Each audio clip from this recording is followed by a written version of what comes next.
біздің Атырау Ақтаудан бірде-бір христиан жоқ, мысалға, бірде-бір орыс жоқ, бірақ шіркеу салуға жер сұрайды. Кешегі баллистикалық үлкен қарулармен бір-бірін атқылауы соғыстың жаңа бір фазаға өткендігін көрсетеді. Путин Алла жолында, Алла жағында соғысып жатыр, анау шайтан жағында соғысып жатыр дейді. Ұлттық код бұл сперма деген кезде сіз беттін былай тіліп жіберерде елдің алдында масқарасын шығардыңыз. Ішімнен айтып отырмын, Досай тыныш отыр, өзім айтып отырмын. Мен егер қыз қырқынды көрсем, немесе қызды көрсем көзімнен жас шығып кетеді. Мен мүфти бола алмайын деп. Біздің достарымыз тырнақшаның ішіндегі бізге соғыспен келеді.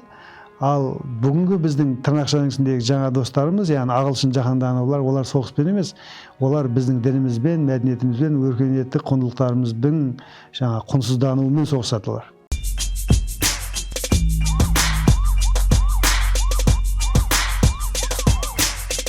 Арма көрермен, эфирде дүрбі сұхбат алаңы. Бүгін біздің көптен бері шақырып келтіре алмай жүрген қонағымыз қазақтың белгілі көрнекті ғалымы Досай Кенжетай мырза. Аға, қош келдіңіз. Қош келдік. Жалпы біз сізбен осы қазақтың руханиятына, дәл қазіргі біздің болмысымызды сақтап қалудағы жіберіп қойып жатқан олқылықтарымыз туралы көптеген емен жарқын әңгіме айту үшін шақырып жүрдік. Ақыры бүгін келгеніңізге сізге алғыс айтамыз.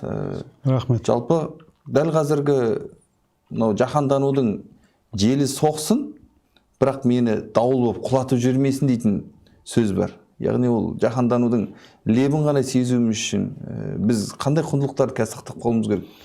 Ең бірінші. Өте жақсы сұрақтан бастадың. Бұл негізі мына жаһандану деген құбылыс бар ғой, бұл біз үшін, біздің топырақ үшін, біздің уақыт үшін, біздің халық үшін жаңа құбылыс емес. Айтып қояйын. Мен әрдайым айтамын. Біз өзі осы территорияда үшінші жаһандануды басымыздан өткізіп жатырмыз. Глобализация. Өзі глобализация, локализация деген мәселелер бар. Жаһандық өркениеттер, жаһандық құндылықтар, жаһандық білім үлгілері деген мәселе бар. Сен оны қолданбасаң, бәрібір сұхбат құра алмайсың. Мәселе сол. Ең алғашқы Фараби не үшін Шамға кетті? Не үшін Бағдатқа кетті? Не үшін бүкіл еңбектерін арабша жазды? Себебі араб жаһандану тұғын ол жерде. Графика арабша, тіл арабша, ұғымдардың бәрі арабша. Ең басы ол жердің орталығында дін ислам. Міне осындай жағдайда біздің өзіміздің тілімізде, біз енді локалдық құндылықтарымыз бар. Бүгінгі тілмен айтқан кезде, Ибн Халдун деген кісінің мұқаддима деген еңбегі бар, мен әдейі соған ғашықпын. Бүгінгі заманауи жаһандық үдерістердің барлығын керемет қабат-қабат түсіндіреді. Соның ішінде дінге қатысты, мәдениетке қатысты, өркениетке қатысты, мемлекетке қатысты, 4 салаға қатысты құндылықтар өлшейді.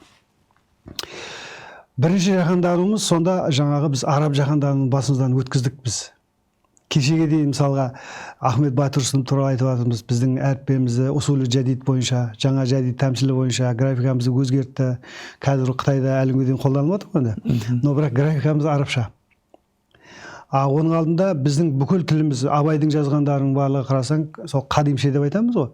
Бірақ бүгінгі татардың сол кезде Қазан баспасында қолданылған тіл ерекшеліктерінің бәрі біздің шағатайша. Енді сөйтіп келген кезде екінші жаһандануды біз басымыздан өткіздік. Бірінші жаһанданудан біз қалай құтылдық деген кезде тілімізді сақтау арқылы құтылдық дейтін болса егер, онда біз Қожа Ахмет Яссауиге қарыздар екендігімізді айтуымыз керек. Себебі біздің тілімізде діннің құндылықтарын, ішкі ережелерін, қағидаларын, мақсатын, ұстанымдарын бәрін түсіндіріп кеткен адам Қожа Ахмет Яссауи, Пири Түркістан, Ахмад Усани, екінші пайғамбар деп айтады, екінші. Сонда бүкіл түрік халықтары исламға сол Яссауидің ілімін қалай негіздеп пайда бола бастады. Өзіміздің тілімізде Алламен қатынас жасау құралымызды, ұстанымыздарды, ұғымдарымызды қалыптастырдық. Екінші жаһандану бұл бүкіл әлемдік позитивистік тенденция, соның негізінде шыққан атеизм болды. Бірақ оның практикалық көрінісі біздің СССР болды. Осы жерде жаһандану, орыс жаһандану келді. Бірінші араб жаһандануын басына өткіздік, енді орыс жаһандануының платформасында ғылыми атеизм болды да. Ғылыми атеизмден біз қалай құтылдық? Біз қазір өлімші болып, әйтеуір Совет өкіметі құлап, кейін салдарын қарайтын болсаңыз, қазақтың жартысы орыс тілді, жартысы қазақ тілді. Но бірақ бізде ұлттық фундаменттердің барлығының есте сақталуының нәтижесінде Бұл қалай болды дейтін болса, мен Әуезовтен басқа ешкім ойыма келмейді. Себебі бүкіл шығармалар қараймын, Абай жолы, Абай тану, Абай жолы деген өзі қазақ жолы деген мағына беріп тұр маған. Себебі ол неге дейтін болсаңыз, Абай кім? Абайды оқыған кез келген уақытта, ол Әуезовтің дәуірі болсын, кейінгі дәуірлер болсын, Абайдың мәтіндеріне барып сұхбат жасайдылар. Абайдың мәтіндерін қарайтын болсаңыз, сіздің бүкіл төр мәдени, бағана айтып отқан діни және өркениеттік қабаттарыңыздың негізін көрсетіп тұр. Бірақ өзі Абайды деист қылып көрсетті. Керек десең материалист қылып көрсетті, мысалға. Деист қылып көрсетудің өзі үлкен шеберлік, мысалға. Қалай сақтап қалды? Ол практикалық тұрғыдан Абай жолдың роман жазды. Біз соның нәтижесінде қазақ осы өзіміздің локалдық мәдениетімізді алайықшы. Абай арқылы біз аман қалдық. Оның бәрін жасап кеткен осы Әуезов тұғын. Мынау екінші жаһандану. Енді үшінші жаһандану келе жатыр. Бұны бәріміз айтып жатырмыз, ағылшын жаһандану деп жатырмыз. Былайша айтқанда батыстық құндылықтардың бізге келіп жаңағы өзінің үстемдігін, доминанттығын көрсету мәселесі.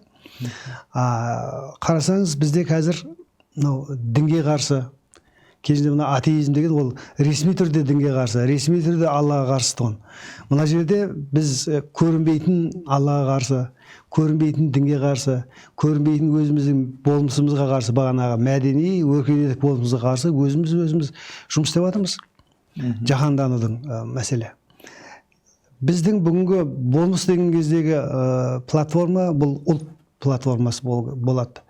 Ал ұлтты қалай анықтаймыз? Ұлтты ол мәдениет арқылы анықтаймыз. Мәдениетінің 18 қабаты бар. Тілден бастап ең соңғы санаға дейін.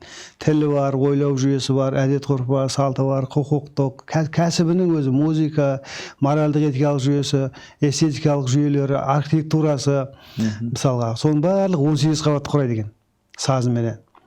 Сол 18 қабаттың ішін аралап көрсеңіз, ішінен дін шығады, ислам діні шығады. Яғни біздің ұлтқа айналуымыз, мәдени платформамыз, нақтылауымыздың негізінде бұл ислам жатыр. Қазір бізде осыған қарама қарсы ішкі сыртқы күштер жұмыс істеп жатыр. Өзіміздің іштен шыққан жау жаман демекші, тәңіршілдер шығып жатыр. Қарасаң логикалық сұрақтар қояды. Тәңірлік дін исламнан бұрын өте көне дін. Ол да таухид тұғын, ол да кәдімгі жаңағы теистік дін тұғын.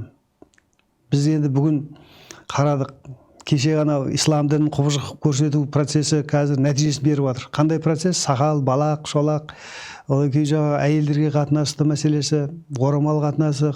Қарасаң исламды бәріміз фобиямен қарайтын болдық қой. Артында анықтама жасадық, араб құл деген мәселе шығардық. Сөйттік тағын өзіміздің жаңағы отырған бұтағымызды өзіміз кәдімгі кесіп жатырмыз. Оған ешкім бір реакция жасап жатқан жоқ. Неге? Біз сондай әбден жаңағы ішкі реакциясы өлген, немесе тырнақшаның ішінде айтқан кезде толеранттылық деңгейге келіп қалғанбыз да. Жаһанданудың ең басты кез келген бұл жел, тоқтамайтын жел. Бір кезде солдан, бір кезде батыстан, бір кезде шығыстан соға береді. Бірақ сенің тамырың мықты болу керек та. Ол біздің тамыр, Құдайға шүкір, біз әбден тәжірибеден өттік. Біз қадан араб бағана әдейі айтпадым, арабтың жаһандануынан өттік, орыстың жаһандануынан өттік біз бұдан кейін қайтпаймыз оған. Енді ағылшын жаһандануы деген жаңағы мәселе келіп жатыр ғой. Бұның барлығымен жаңағы аяқта қалғанымыз, тамырымызды аман сақтап қалғанымыз, бұтақтарымыз, жапырақтарымыз төгілсе де әлемге дейін қайдан көктеп шығуымыздың басты себебі бұл біздің өркениеттік негізіміз, ол ислам. Сондықтан исламды дұрыс тану керек. Өркениет қабат ретінде, ойлау қабат ретінде, діни қабат ретінде. Жалпы өзі мынау аксиология деген ғылым бар. Аксиология деген сөз құндылықтану деген сөз ғой. Жалпы құндылық дегеніміздің ең басы бұл Алла, Тәңір, Құдай деген сөз. Құндылық сөзден тарайды. Өзі космологияда 3 мәселе бар. Жоғарыда көк, төменде жер, ортада кісі деп біздің жаңағы күлтегінде жазып кеткен ғой небір. Осы мәселе ол өзгермейтін мәселе. Алла, әлем, адам арасында қатынас. Соның ішінде мынау ислам. Маркстің өзі таңғалып кеткен, өзің білесің, исламға. Себебі бүкіл жер шарын өмір сүрген адамдардың тарихындағы адамның мынау антропологиялық негіздерін дұрыс түсіндірген дін ислам дейді. Яғни адамның өзінің тұлғалығын ашатын дін ислам болған дейді. Өйткені мен дегенді нәрсе қоя беретін. Халифа деп жатыр ғой Құранда. Сондықтан біз дінден бұл дін біздің қорғанышымыз шын мәнінде. Құндылықты қорғанышымыз деп айтамыз. Егер осыған берік болатын болсақ, ғылыми тұрғыдан сай, зерттеу тұрғысынан сай, қоғамдық қатынастар тұрғысынан сай, мемлекет пен қоғамдық институттар қатынастарына да діни нормаларымызды дұрыс комментарий жасай білетін болсақ, онда бізге ешқандай жаһандану қауіпті болмайды. Ал егер қандай да бір мемлекеттік деңгейде осы дүние насихатталатын болса, мысалы үшін сіз үнемі ашық айтасыз ғой, жалпы бетің бар жүзің бар демей, ол министр ма басқа ма, кезінде Сағадиев министр болып тұрған кезде, білім және ғылым министр болып тұрған кезде, ұлттық код бұл сперма деген кезде сіз бетін былай тіліп жіберерде елдің алдында масқарасын шығардыңыз. Оның сыртында тағы бір екінші қателігі болды сіздің көзіңізше. Біздің Америкада деп айтқан сөз үшін сіз сол сөзін ұстап алдыңыз да, әрі қарай сабаладыңыз. Жалпы осындай адамдар тұрған кезде, жаңағы ағылшын идеологиясы қарыштап дамый береді ғой жалпы. Ол бізге кері әсер етуі де мүмкін ғой. Әсер нәрсе? Жаңағы кейс қалай болып еді осы? Соның бірінші бастап айтыңызшы, ел білмейді ғой, біз білмейді. Ол бізде мынау Абырай Алтынсарин атындағы үлкен академия бар, ол немен айналысады? Ол мынау білім беру процесінің ішінде методикалық жүйелер, кітаптар, оқулықтар, сол мәселемен айналысады. Мен енді автормын. Мен 9-шы сыныпқа арналған зайырлық және дінтаным негіздері деген пәнге арналған бір кітап жаздық. Сонымен оқулықтар проблемасы болып, министрлікке шақырылдық. 17 адамдай отырмыз.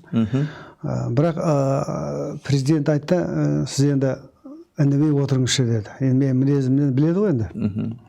Жарайды дедім, мен ешкімге нем жоқ. Сонымен Сағадиев келді, отырды дағын 5 минут кешігіп келді негізі. У нас в Америке деді. Содан бір арада бір сәт өткеннен кейін извиняюсь деді, когда я был в Америке деп сөйледі. Сөзін түзеді. Ішімден айтып отырмын, досай тыныш отыр, өзім айтып отырмын. Ұстап отырсың. Сен бұған мән бермей қой деген сияқты мәселе отыр ғой. Екіншісі тура сол жерде рухани жаңғыру деген үлкен бір жоба болып отқан бізде. Шынымен жалпы біздің биліктің мынау қоғамдық институтқа, ол институтты құрушы мәдениетке деген несі бар, жауапкершілігі бар, мен оны жоққа шығара алмаймыз. Жауапкершілік бар бізде. Бірақ инструмент сәйкес емес та. Инструмент деген сөз, соған біз сай институттары, соған сай қоғамдық институттары, немесе ғалымдары сай болмай шығады ғой. Ғалымдар шала болады, болмаса сатқын болады, болмаса жанашыр болады. Махаббат жоқ та, сондай болып кете береді. Сөйтіп отқанда айтты, рухани жаңғыру деген деді, бұл осы жерде ұлттық код мәселесі шығып жатқан. Ұлттық кодты өзің ойлашы, бір мемлекет не үшін қызығады оған? Мысалы, мемлекеттік институттың проблемасы емес ол. Ол біздің кәдімгі мәдениет үшін қайғыратын қоғамдық институттардың проблемалары ғой. Мемлекет оны қадағалап, қолдап отыру керек. Бірақ бізде саясат жаңағыдай ұрып жатыр. Ұлттық код деді, национальный код это сперма деді. Я химик деді ана кісі. Сперма деген кезде өзің көз алдыңа не елестейтінін білесің ғой. Ішімнен досай дедім, тыныш отыр дедім, тыныш отыр дедім. Мән бермей дедім, тағы отырмын мен ішімнен. Өтіп кетейін деп тұрмын, аттап. В общем, ана жерде жауыннан құрғақ өтіп кетейін деп мақсат қойған ғой өзіме. Үшінші мәселе, енді ол кітапқа келіп жатыр. Именно менің кітабыма келіп тиісті ол. Я атеист деді.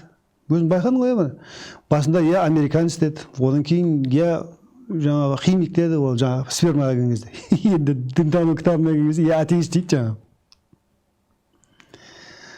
Мына кітап атеистік тұрғыдан жазылу керек деді. Сосын мен баяғы сөз берген дедім, мақұл деп шыдай алмадым. Оның үстіне менде бір психология болды. Енді ана жерде асымда отырған адам бір биліктің адамы. Бірақ ол адам. Бірақ оның ұстап тұрған позициясының өзі жаңағы үлкен жауапкершілікті арқалайтын мәселе ғой. Білім және ғылым министрлігі.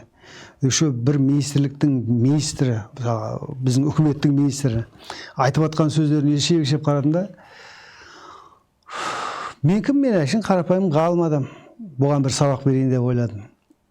Сабақ берген кезде ішімнен айтып алдым да, досай дедім, ешкімге қол жұмсама, өзім айтып алдым да.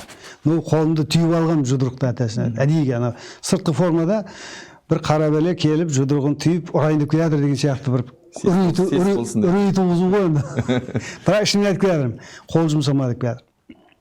Тұрдым орнымнан, қолды осылай, ей сен кімсің сен?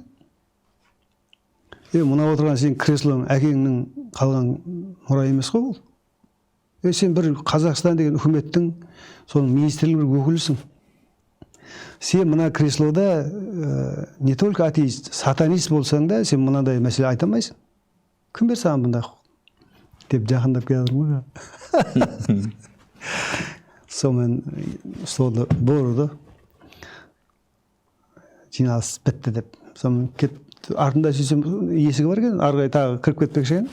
Тоқта дедім, мен бұны қалдырмаймын. Бұны дедім, мен ол кезде Астанада тұрамын мен. Қазір дедім, президент әкімшілігіне барамын, даже президентке дейін барамын. Мен бұны бәрін айтамын дедім. Сонда жаңағы министрліктегі жігіттердің бәрі, ойбай, Досеке, осы жерде қалсын, ешкімге шығарма, қалсын сол жерде деп жалынғаннан кейін оған да жарайды дедім. Бірақ бір ай бойы ішімнен шықпайды анау. Санамнан шықпайды. Енді мүмкін емес енді. Сосын амал жоқ. Қазір білесің ғой, барлығы журналист, барлығы жаңағы режиссер, блогер, YouTube бар, Facebook бар. Сол Facebookқа жазып жібердім енді, амал жоқ. Сондай болды. Енді бұл мәселе не? Ана жігіттің мысалға маман ретінде де отыратын жер емес ол жер. Маман ретінде де. Адам ретінде де отыратын жер емес та бұл. Қарасаңыз. Себебі ол адам ретінде анау мәдениетінің қай жерге баратындығын, тарихының қай жерге баратындығын, құндылықтарын қай жерден нәр алатынын білетін бір тұлға болу керек. Ол жоқ ода.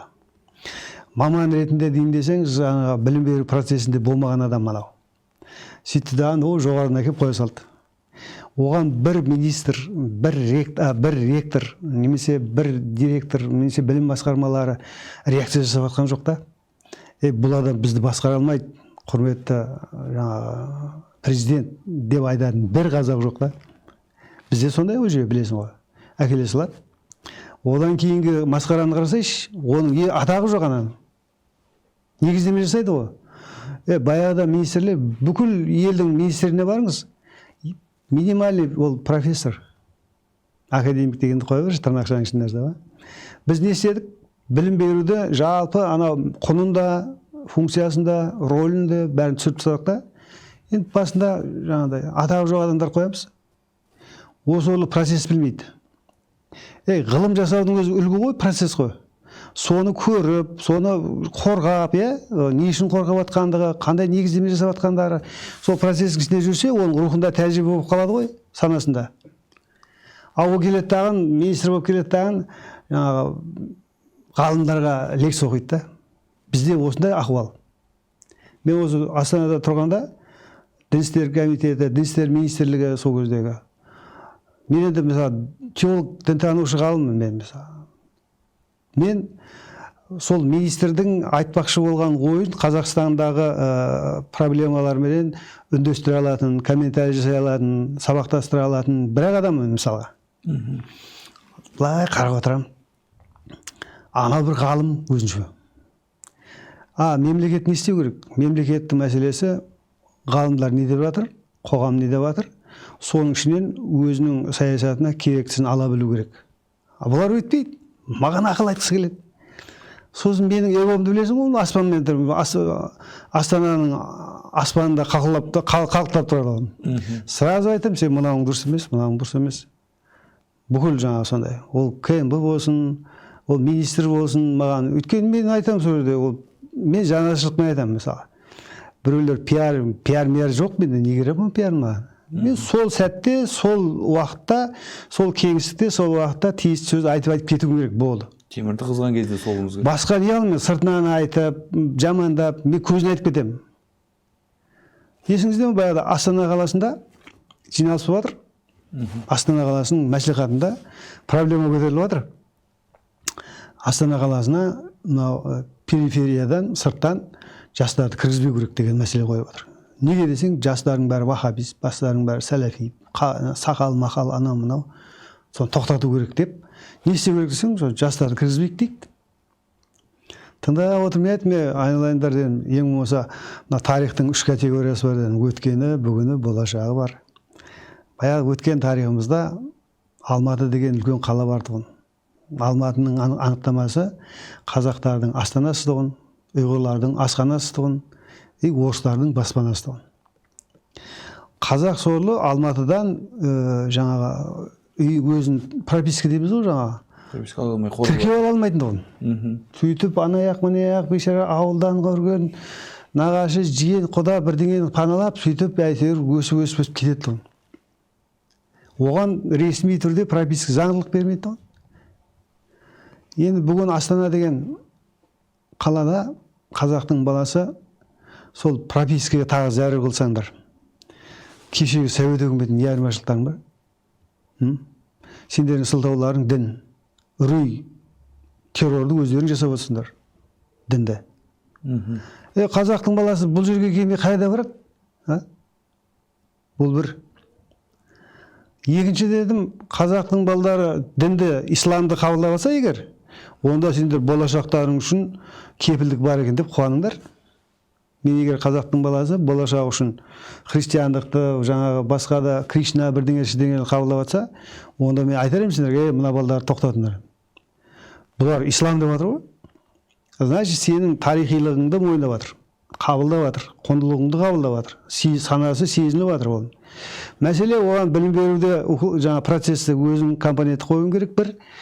Екінші мәселе, Астанадан жұмыс орнын аштыңдаршылар. Жұмыссыздықты жойсыңдаршы. Сонда олар да реттеледі ол. В общем, қысқаша айтқан кезде қазақтың баласына Астанаға келуге шектеу қоюға тарихтың да, мен саған айтайын, не только сенің, не только тарихтың да ешқандай құқы жоқ. Егер тарих деген киелі нәрсе дейтін болсаңыз, тарих осы тұтастықпен ғана өмір сүреді. Сен ертең мемлекеттілігінің болашағынан үміт күтетін болсаңыз, мәселені осылай түсініңіз деп айтып кеткем. Ректор бар, Сыдық бар еді ғой, ректор қасымда отыр. Кейін шыққаннан кейін үндемей отыра берген олар. Мен білмеймін, біз ғалым адам айқайлай берді дегенбіз. Сөйтсек ана депутат, ректорлар, олар деп мәселеге бірақ жиналыстың ішінде отыра дегенде, бірақ ол жиналыстың бағытына, бағдарына, тақырыбына сын айту, ой айту деген болмай деген оларда. Басшылығы береді. Иә, сөйтіп үндемей отыра деген жа. Біз сорлы ондай білмейміз, біз я бар, я жоқ мәселе. Енді біз Астана орайына келіп қалды. Астана деген сөздің өзін шығу төркінін сіз басқаша айтып жүрсіз, осы қалай? Ол Астана дегенде аситаны саадет, бұл Қожа Яссауидің терминологиясының ең басы ұғымдары ғой. Бұл тасауфта ақиқатқа ашылған қақпа деген сөз. Бұл терминдік мағынасы. Сөздік мағынасы қақпа, есік, дехлиз деген мағыналар береді, табалдырық деген мағына береді. Ал ақиқатқа ашылған қақпада Яссауи сияқты әулиелер жататын болған. Сондықтан да ол жерде аситаны саадет, бақыттың аситанесі, қақпасы деп атайды. Біздің ана бүкіл мынау бағана Ибн Халдун туралы айттым ғой, қала мен даланың тұтастығы деген мәселе бар. Біздің мемлекетіміз осы Қаратау мен Сырбой қалаларына үндескен, үйлескен 360 кәдімгі 40 рудан тұрады деді қазақ. 40 рудың 300-дің осындай біздің мемлекеттілігіміз осындай. Әрбір өкілі, тұлғасы бәрі Яссауидің қасына келіп жерленіп жатыр. Сол бағана ақиқатқа ашылған қақпаның қасында жатқысы келіп жатыр. 25-30-ға жуық хандар, 80-ге жуық билер, 300-ден астам батыр тұлғалар бәрі өзіміздің бір арқадағы Қаздауысты Қазбек барып жете алмай қалды ма, 2 метр сол арқаға жерленсе, мәселе сол мынау аситане деген мағынаға байланысты. Астанаға барып жату керек. Астана тікелей ақиқатқа жол ашып тұр. Міне бұл біздің мұсылмандығымыздың бір түсінігі, соның ішінде жаңағы Яссауидің софылығының бір термині ғой. Кейін бұл басқа мағына сөздің мағынасы өзгеріп тұрады ғой енді, бір кезде кеңейеді, бір кезде тараяды. Сөйтіп бұл бір елдің астанасы, бас қаласы деген мағына алып кетті ғой. Біздің түсінігімізде. Көрдіңіз бе? Бүкіл түркі мемлекеттері, түркі халықтарының ішінде астана деген ұғым бізде бас қала деген ұғым алады. Аситане деген. Бірақ барлығында, мысалы мен Түркияда 7-8 жыл оқыдым. Аситане деген сөз сол баяғы Османның кезінде ұғым бар емес па? Сол үшін сақталып қалған. Бізде астана деген ұғым бас қала деген ұғымға не алған, ауысқан. Біздің осы Совет үкіметінен бері қарай. Өте керемет. Мысалға біз бүгін Астанада отырмыз, Құдайға шүкір. Соны мысалға осы Астананы қойған адамның аузына мен айтарым, тарих деген кие соны аузына салып тұр деп ойлаймын. Өйткені мүмкін емес та ол, бекер емес ол. Бір қаланың атын Астана деп қоюға бола ма? Қойдырды ғой, демек ол біздің Құдайға шүкір мемлекеттілігіміздің бір киелікпенен байланысын көрсетеді деп ойлаймын. Біз солай мақала жазғам кезінде. Сіз сосын жаңағы айтып отырып қой енді. Өлім алдында 5 өкініш дейтін Бронеуэр дейтін кісінің кітабы бар. Сонда адамның 5 өкінішінің біреуі жаңа айтатын жерде сөзді айтпай қалдым дейтін проблемада. Сіз ол жақтан ондай мәселе жоқ, сіз өйткені айтатын нәрсені дер кезінде айтасыз да. Мақтап талайды жағы. Сонда бір рет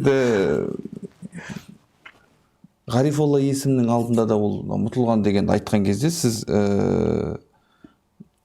жоқ, ұмытылған деген бұл ұмытылған деген сөзден осы түсіп қалған сөз емес. Бұл кәдімгі аятта бар, муту анта қабла муту, яғни өлмей тұрып өлу деген категория ғой деп сіз ана жерде былайынша үлкен кейбір адам шатастырып та жүрген ғалымдар болады ғой арамызда. Сондайларға сіз бетің бір жүзің бар демей айтып тастайсыз. Және елдің алдынан, ғалымдардың алдында сөз танитын білімді адамдар уже енді білімге тоқтайды ғой, қай жерде де ғылымның өзі айналып келген кезде. Осындай айтып тастаған кездерде қандай күй кешесіз? Және осы болған оқиғаны айтып беріңізші, қалай болып еді? Жалпы оның рас енді мен білемін, мен ешкімге жағымпаздана алмаймын негізінде. Ондай табиғатында жоқ, тәрбиемде де болмаған ғой енді. Өзіме кемпірдің баласы өскенмін, еркін болғанмын. Әкемнің атын Тұрсынбай, шешемнің атын Әлима деп өскенмін сондай. Өзіңіз қараңызшы. Мен кемпірдің құндылығы деген маған сіңіп қалған. Еркіндік дейсіз. Еркіндік, оның үстінде мына ойымды еш жерде тежемей өскен екен мен, былай қарасам. Ол бір оның үстіне адам мінезге де байланысты ойым да. Ол бір күні оқиға болып жатты. Жаңа биліктің тапсырмасы деген тырнақшада айтылатын мәселе бар. Бірақ ол биліктің тапсырмасы былайша орындалғанменен қоғамда талқылану керек деген процестерден тұрады. Сондай бір мәселенің біреуі зайырлық туралы болды. Зайырлық туралы. Ойбай деді, Нұр Мүбарак университетінде бүкіл дінтанушылар, ғалымдар бәрі жиналып жатыр. Сол жерде білім министрінің орынбасары вице бар, сенатор Ғарекең бар. Зайырлы теология деген тіркес. Соны біз қабылдайық дейді. Мамандық ретінде. Енді ол жерде Фарабидің бүкіл профессорлары отыр, мен ол кезде кандидат наукамын енді қорғайын деп жатырмын, докторлықты. Енді сол жыл қорғап шықтым. В общем, қысқасы айтқан кезде мен бір сөз айтайын дедім.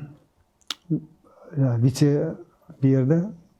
Мен айттым, зайырлы теология, осы қысқа айтайық, зайырлы теология дегеннің қазақшасын былай түсіндірейін дедім. Сен дедім, қыз бен жігітті үйлендіресің, некесін қиясың, бірақ шарт қоясың. Екеуің қосылмайсыңдар. Екеуіңде не бала, ешкімге болмай, қосылмайсыңдар. Сонда анау үйлену деген бір құбылыстың мәнін апсайсың да. Зайырлы теология деген сөз діннің ішіндегі мәнін апсайсың да, формасын қалдырасың. Деген сөз. Дедім. Содан кейін бар, ана ғалымдарым, тыңдап тұрған ғалымдар жайлап, теңселіп, одан кейін барып ойларын айта бастады. Әйтпесе тапсырманы орындау керек қой. Менде ондай жоқ. Ол тапсырма анадан келе ме, мынадан келе ме? Мен сол хатте сонымен не керек, енді Ғарекең үлкен ғалым, қоғам қайраткері, бірақ енді ол кісі арабша білмейді, ол кісі дінді білмейді, ол кісі теологияны білмейді. Ну бірақ ол кісінің өзінің филолог қой мамандығы. Оны мен білгендіктен де жаңағыдай көп тексттерді дұрыс оқылмағандықтан да біздің алдымызда, мысалы біздің Мәшһүр Жүсіптің қазір Қаленбай томы шығып жатыр. Мен қазір мына жерде айтайын, обал ананы оқуға. Себебі Мәшһүр Жүсіптің еңбегіндегі тіркестер, аяттың тіркестерін өзі дұрыс не бермеген ғой, аударылмаған, бір транскрипциясы дұрыс жасалмаған. Қате кетеді дейсіз. Ол өте обал нәрсе. Өйткені бізде қазір 2005 жылы ол кезде мынау Ерлан Арын ағамыз ректор тұғын, Талдықорған Торайғыр университетінің ректор тұғын, сол түсіндіріп айттым аға дедім. Бірақ ұрпақтары қатар ұласып бізге сөйтті жағаласты деді ғой. Сондай болды. Мен айттым ағадан, біз ақша сұрамаймыз, ештеңе сұрамаймыз. Өзі біз Яссауи тану ғылым зерттеу орталығы бар Түркістанда, соның директоры тауым. Бізге соның оригиналын беріңіздер, мәтінді. Бүгінгі тілге айтқанда электронный варианты ғой ана отырған. Тура соның үстінен редакциялап береміз біз. Мәшһүр не айтты соңға деген ғой. Ойбай, бұл дұрыс болды ғой деді. Кейіннен жаңағы Қуандық Ақсақал бар, сонымен келіспей қалған ба, ол кісілер көнбеген ба, сонымен сол қате әлі күнге жалғасып келе жатыр. Тура сол сияқты жаңағы мұтылған деген, муту қабла антамуту деген ол Қожа Ахмет Яссауидің бірінші принципі. Өзі өлмес бұрын өлу, одан кейін мән арифа нафсаху фақат арифа раббаху. Кім өзін таныса, жаратушысын таниды. Екіншісі өлмес бұрын өлу деген сөз. Өз мынандай софылықта өмірменен туған күнменен өмір мен өлімнің арасы ғұмыр деп аталады. Ал енді дінде Алланың дидары деген, ваджхуллах деген мәселе бар. Алланың дидарын біз жәннатта көреміз негізінен. Мысалы, мүмкін ол біздің ханафида, матуридида. Софылар біз жәннатқа дейін, яғни өлмес бұрын біз осы жерде Алланың дидарына ғашық болуымыз керек. Мысалға, дидар талап деп ілім, хал ілімі ғой енді. Жамалы, Алланың жамалы дидарына ғашық болуымыз керек. Бірақ осы дүнияда көруіміз керек. Ол не деген мақсат? Оның мәні, мына дүния, бізде айтады ғой, софылар тәркі дүнияны жек көреді, тек ақырет, олай емес. Софылардан артық мына дүнияны құнды қылып санайтын, дүнияны өте мәнді, мағыналы кеңістік ретінде анықтайтын тек софылар ғана. Себебі олар Алланың дидарын осы дүнияда көргісі келеді. Сол үшін осы дүнияда өлмес бұрын өлгісі келеді. Тырнақшаның ішінде ғой. Мәселе мынандай, Алла мен адамның арасында перде бар. Яссауида 70 мың перде бар. Сол пердені осы дүнияда ашу керек. Жағалап. Ашқан кезде сіз оның жамалына да қауышасыз, Алланың дидарын да көре аласыз. Ол не істеу керек ол үшін? Ең басты кедергі бұл құмарлықты тізгіндеу керек. Тәсфиятун нәфіс, тәзкиятуны тәрбиелеу керек, дамыту керек, оны кемелдендіру керек, руханиятта, сол мәселе. Нәпсіден арылту керек. Нәпс аммарадан нәпс сафияға жеткізу керек. Жеткізу керек. Аммара деген енді ол табиғи нәрсе, ол менің бойымда көрсем, жесем, ішсем, құмарлық. Құмарлықты жоюға бола ма? Болмайды. Құмарлықты тану керек, тәрбиелеу керек. Ешкім оны жоюмен айналыспаған шын мәнінде. Софыларды біреулер топырақ шашып жатыр, ойбай, ондай олай емес. Мәселе соны шектегенде сен қандай күй кешесің, шектемегенде қандай күй кешесің, өзіңнің рухындағы тәжірибелерді, симптомдар ғой, соны жазып отыр ғой, Яссауи. Мысалы, бірінші тәуба деп отыр. Атубу илейх, Аллаға оралу керек. Мына дүнияда бәрін тастап, өзіңді ұмытып, тек қана Алламен қатынас жасаудың өлшемдері қандай болу керек? Сол кезде рухым қандай толқындарды шығарады?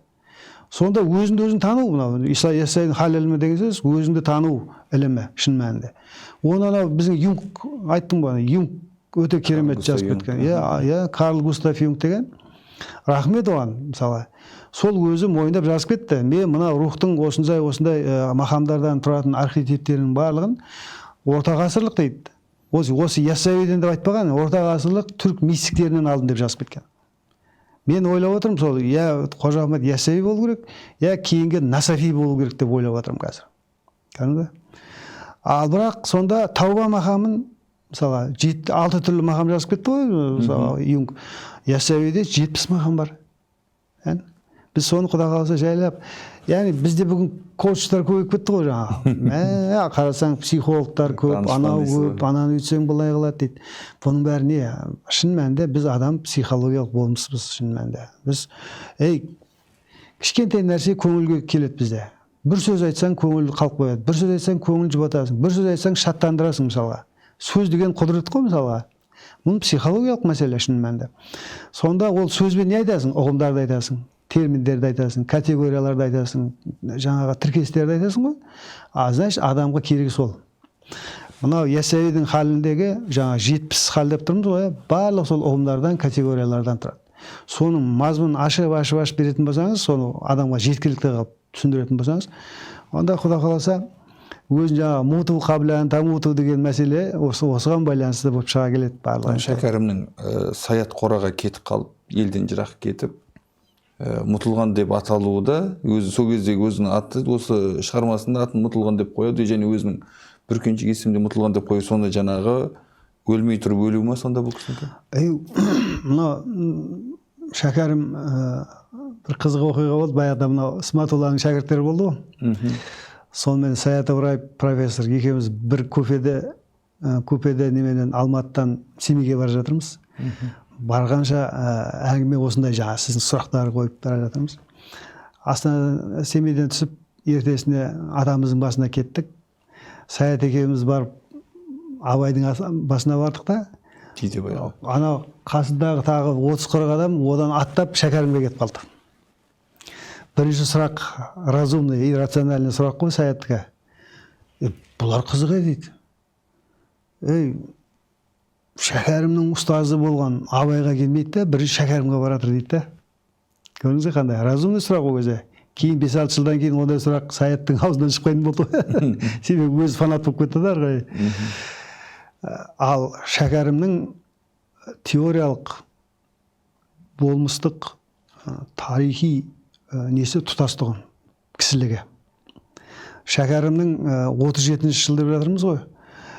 Бүкіл әлем репрессияға ұшырап жатыр. Бүкіл әлем Алланы жоққа шығарып жатыр. Бүкіл әлем дінді жоққа шығарып жатыр. Дін құбылыстарын. Ал Шәкәрім анау қоғам өзінің кеңістігін тастап кетіп жатқан себебі, өйткені оның бойында айқайлап тұрған үлкен рух бар, ол өшпейді оны. Оны сәл көрсетейін десе, айналасындарға зиян тигізіп кетейін деп жатыр. Сөйтеді даған ол өзі өзімен өзі баябан дейді ғой, баябанда өмір сүріп жатыр. Неге? Ол өз халімен қалғысы келеді. Бірақ ондай тәжірибе бұрын болған ғой, тасауфта, суфизмде болған ғой. Сол тәжірибемен үндескісі келеді бір жағынан. Көрдіңіз бе? Нағыз суфи шынымен Шәкәрімнің еңбектерін қарап отыратын болсаңыздар, біздің бүгінгі тілімізге қажетті софылық және философиялық жаңағы тасауфи кәламдық терминдердің барлығы қазақшалап кеткен осы Шәкәрім, таңғаламын. Жаңағы әрекет не дейтін болсаңыз, ол әрекеті жаңа әрекет немесе жаңа құбылыс емес, ол біздің ата-бабамыздан келе жатқан дәстүр, жол, тәжірибе, соны пайдалана отырып бір жағынан баябанда жүрді ол. Ол не? Ол қоғамнан қашу, кеңістіктен қашу деген сөз Шәкәрім үшін ана үкіметтен бас тарту бір жағынан. Екіншіден, өзінің айналасында қоғамға зиян тигізбеу, өзімен өзі хал сүру, ондай тасауфта бар. Жаңа оны дегдарлық зухд дәуірі деп атайды. Захидтер ғой, аскеттік дегдарлық болған бізде. Алаштықтарға қарсы кейінгі шыққан архив дерегіне шықты. Мені сыртымнан сайлап қойыпты дейді, сот билігіне. Онда қаламағанна саяси процесстерді. Екінші, Баязид ұлы түрмеде өзін орып жіберіп дүниеден кетіп жатты. Ахаттар әрі қарай Қытай алып жатты. Өте бір қиын кезең ғой. Ал осындай кезде дін осылай аскеттік деңгейде ұстау мүмкін бе? Мәселе мынандай. Біз ойлаймыз, мынау жаңа сен дін ұстау деген тіркес айттың ғой. Дін ұстау, дінге кірдім, діннің жолындамын деген сияқты тіркестерді ойланбай сөйлейтін болдық біз қазір. Осы 21-ші ғасырда бір қазақ айтады, мен исламға қалай келдім деп қояды да. Мен ойлаймын, сен исламсың. Сен мынау діни тұрғыдан, өркениеттік тұрғыдан, құндылықтық тұрғыдан қарайтын болсаңыз, мен деп тұрсың ғой, сенің меніңнің анықтаушының бәрі ислам ғой, сен итак мұсылмансың ғой. Альхамдулилlah. Ал бірақ бұл тіркесті екен кеше вахабилер ғой. Вахабилер. Намазға келдім, Иә, намазға намазға келдің деген сөз, дінге келдің деген сияқты. Көрдің бе, идентификация қандай болып кетті. Сонда жаңағы дінге келу, дінді ұстау деген мәселе, ол онсыз да діндар адам ғой ол мәселе. Енді анау мынандай бір не бар. Өзінің ғибадатын, заманы қиын кезі ғой. өзінің ғибадатын көрсетсеңіз үлгі болып қалады, форма болып қалады, анаяққа басқаша әсер етеді. Ол андай ешкімге көрсетпей өзімен өзің болып қалу, бұл адамның жеке жағы, дегдарлық бір жағынан. Бізде мәләмия деген категория бар тасауфта. Мәләмия деген сөз Алла мен адам арасындағы қатынастың жеке өлшемдері деген сөз, қоғамдық емес. Оған ондай методтар бізде болған шын мәнінде. Өйткені кейбір мәләмилер былай дейді. Қалтасына шөлмек салып жүретін болған. Шөлмек деген бөтелке ғой, бөтелке деген ішінде ол арақ шарап болатын құты ғой. Ал оны сырттан қоғам ішінде жүріп жатқан кезде сен көресің, мен көрем, ол көреді, айтады, мынауың кеше дегдар сопы болып жүреді, қалтасында шөлмек жүр ғой, оңбаған, өтірікші екен ғой деп айтса егер, ол сөз оның құлағына енсе егер, онда ол тынышталады. Себебі өзімен өзі сұхбатта ол мынаны тұншықтыру керек. Мынау дандайсып кетпеу керек. Мен мысалы ғибадат жасадым, анау жасадым, мен кәмілмін деген мәселеден аулақ болу керек та, әрдайым үмітпенен қауіптің ортасында жүру керек. Міне осындай хал тауба мақамында бұл адамның психикасында бірінші өлшем. Өйткені өзін тану керек, сосын Алламен қатынас жасау керек. Бағана шәкәрімнің қатынастарының өзі сол платформаны жоғалтпаудан туындаған мәселе. Себебі қоғам ішінде қарайтын болсаң, жоғалтып бара жатыр. Қатынастың өлшемдерін өзімен өзін тілдесе алмай жатыр. Сондай кезде ол қолданылатын негізі техника, ол негізі метод. Ондай методтың біреуін жақсы сұрақ қойып жатсыз, қылует деп атаймыз біз. Уединение дейді ғой мына. Ол біздің Қожа Ахмет Яссауиде бар. Ол чилля дейді. Чилля деген 40 күн бойы. Адам мына өмірде жүресіз, анаумен қатынасасыз, мынаумен қатынасыз, баймен, кедеймен, кәдімгі хайын дейді ғой, қиянатшылдармен, залымдармен де жүре бересің. Қашанбайсың ғой енді. Бірақ соның барлығы саған кір жұқтырады. Жүрегіңе үлкен дақ салады. Ол дақты көтере берудің бір шегі бар. Біраз жерге барған кезде осы дақтардан құтылуды армандайсың. Қалай құтыласың? Тасауф техникасында, психотехникасында хилвет қолданады сондықтан. Ол не деген сөз? 40 күн астан, судан, адамды қатынастардан өзіңді жырақтайсың. Тек қана маңдайдағы көз қараңғыда ештеңе көрмейді ғой, өйткені көздің көру үшін Фараби айтпақшы нұр керек. Нұрдан қашасың да, мына дүнияның. Сол кезде ішкі жарықтану пайда болады сенде. Ішкі басира дейді, жүректің көзі ашылады. Өзіңмен жүректің көзі ашылған кезде сен өзіңмен қай жерде қандай кедергілерің бар. Жүректің көзі ашылса, хақтықтың үстері сәулесі. Сәулесі сол. Міне хилвет дегеніміз сол.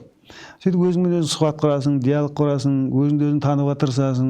Бұл деген сөз бір жағынан 40 күндік өзіңді өзің тәрбиелеу, өзіңді өзің бақылау, өзіңді өзің қадағалау. Мына Әуезовті айтып жатырмын өткенде. Жаңа Әуезов мына мен айтып отқан мәселелердің бәрін керемет талдап тастаған адам. Бірақ өте Қожа Молданың ұрпағы дейсіз. Ол бір екіншіден үлкен философ ол кісі. Үлкен философ болған. Бағана орыс жаһандануына Абайды қолданудың тәсілдерін қарап отырсаң, қандай керемет қолдану. Өте керемет. Орыстың жаһандануы келе жатыр механизм ретінде. Сосын оның тетіктерінің арасынан өтіп кететін жолды қалай тапқанын қарап отырмын да таңғаламын. Сөйтіп Абай ата теориясын жасаған ғой. Абай ата теориясы жасау қазақты орыстың жаһандануынан, қысымынан, құндылықтарынан сақтаудың жолы ретінде көрсетіп кеткен ғой.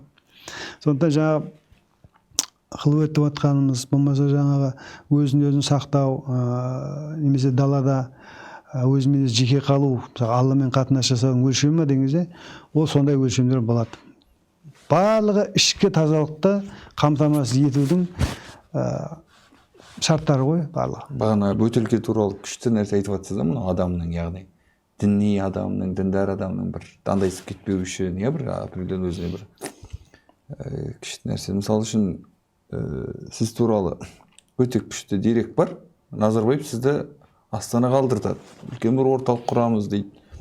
Сосын әкелгеннен кейін сізге осыны үлкен алқалы әлеуметтің алдында мүфти болсай деген ұсыныс айтады.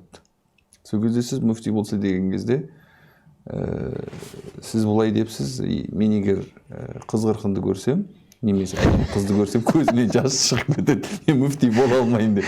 Бұл да осылай жаңағындай бөтелке қойып алған образ емес пе? Жоқ, 2011 жыл оқиға ғой. Елбасы Түркістанға келді ғой. Сөйтіп, менен бір 5-10 минут сөйлесеміз деді. Ақыр аяғында екеуміз маған айтты, мынандай мәселе айтты. Бүгінгі діни ахуалдың саяси тұрғыдан шешудің жолын айтшы деді. Сосын мен айттым, мен ғалым адаммын дедім. Саяси тұрғыдан шешу жолын мен сізге айта алмаймын. Бірақ мен сізге ғылыми тұрғыдан сол мәселелерді шешудің жолын айтамын дедім. Өзімнің ойыммен. Ойбай сол керек маған деді. Сонымен бастадым, 47 минут сөйлеппін. Ана жерде. Ана оны акация билай отқан кезде Регламент қойып тастайды ғой. Видеомен бақылап отырады екен, камерамен бақылап отырады екен ғой оны. Ұлттық қауіпсіздік комитеті бар, басқа бар, сөйтіп 47 минут дегенде солар фиксация жасап отыр екен жаңағы. Кейін айтады ғой маған осылай. В общем, қысқасы мынандай. Бұл кісі маған айтты, Астанадан Ислам университетін ашамын деді. Жаңа мен сөйлеп біткеннен кейін соның басында ректор боласың деді. Сонымен 3 күннен кейін өзі Масинов өкіметтің премьер-министр Масиновке шақырып бардым. Сосын ол кісі айтты, осы бір аптаның ішінде сіздің мәселеңізді шешеміз, өзім телефон соғамын деді, шығарып салды. Сөйтіп жатқанда ертесіне мен операцияға түстім. Оның алдында операцияға түскен, мен мына мүшім не керек 5 рет операция жасаттым ғой, өтімді алдырып, адам тас болды, басқа болды. Тастар қалып кетіпті деген сияқты. Сол Масиновтен шыққаннан кейін, 3 күннен кейін мен елге барып, Қызылорда больницада жатып қалдым. Содан ойлай бер, апрель, март, апрель, май, июньге дейін больницада жатырмын. Емханада. Сол екі ортада ол звондайды ана кісі. Мен телефон жауып тастағанбыз. Сонымен ол жыл кетті.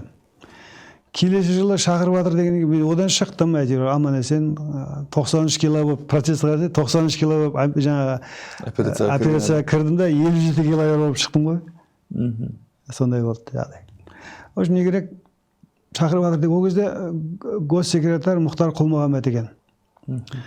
Мұхан айтты, осындай елбасымен келісіп қойдық, сізді муфти қылайын деп жатырмыз, Дербісәлінің орнына.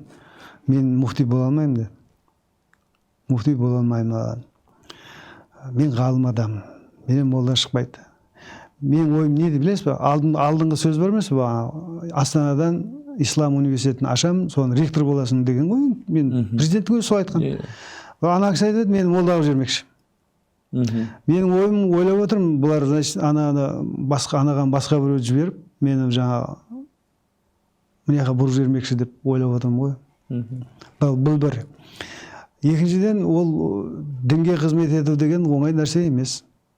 Ол жерде іші сыртың бірдей болу керек. Сөзің де, ойың да бәрі.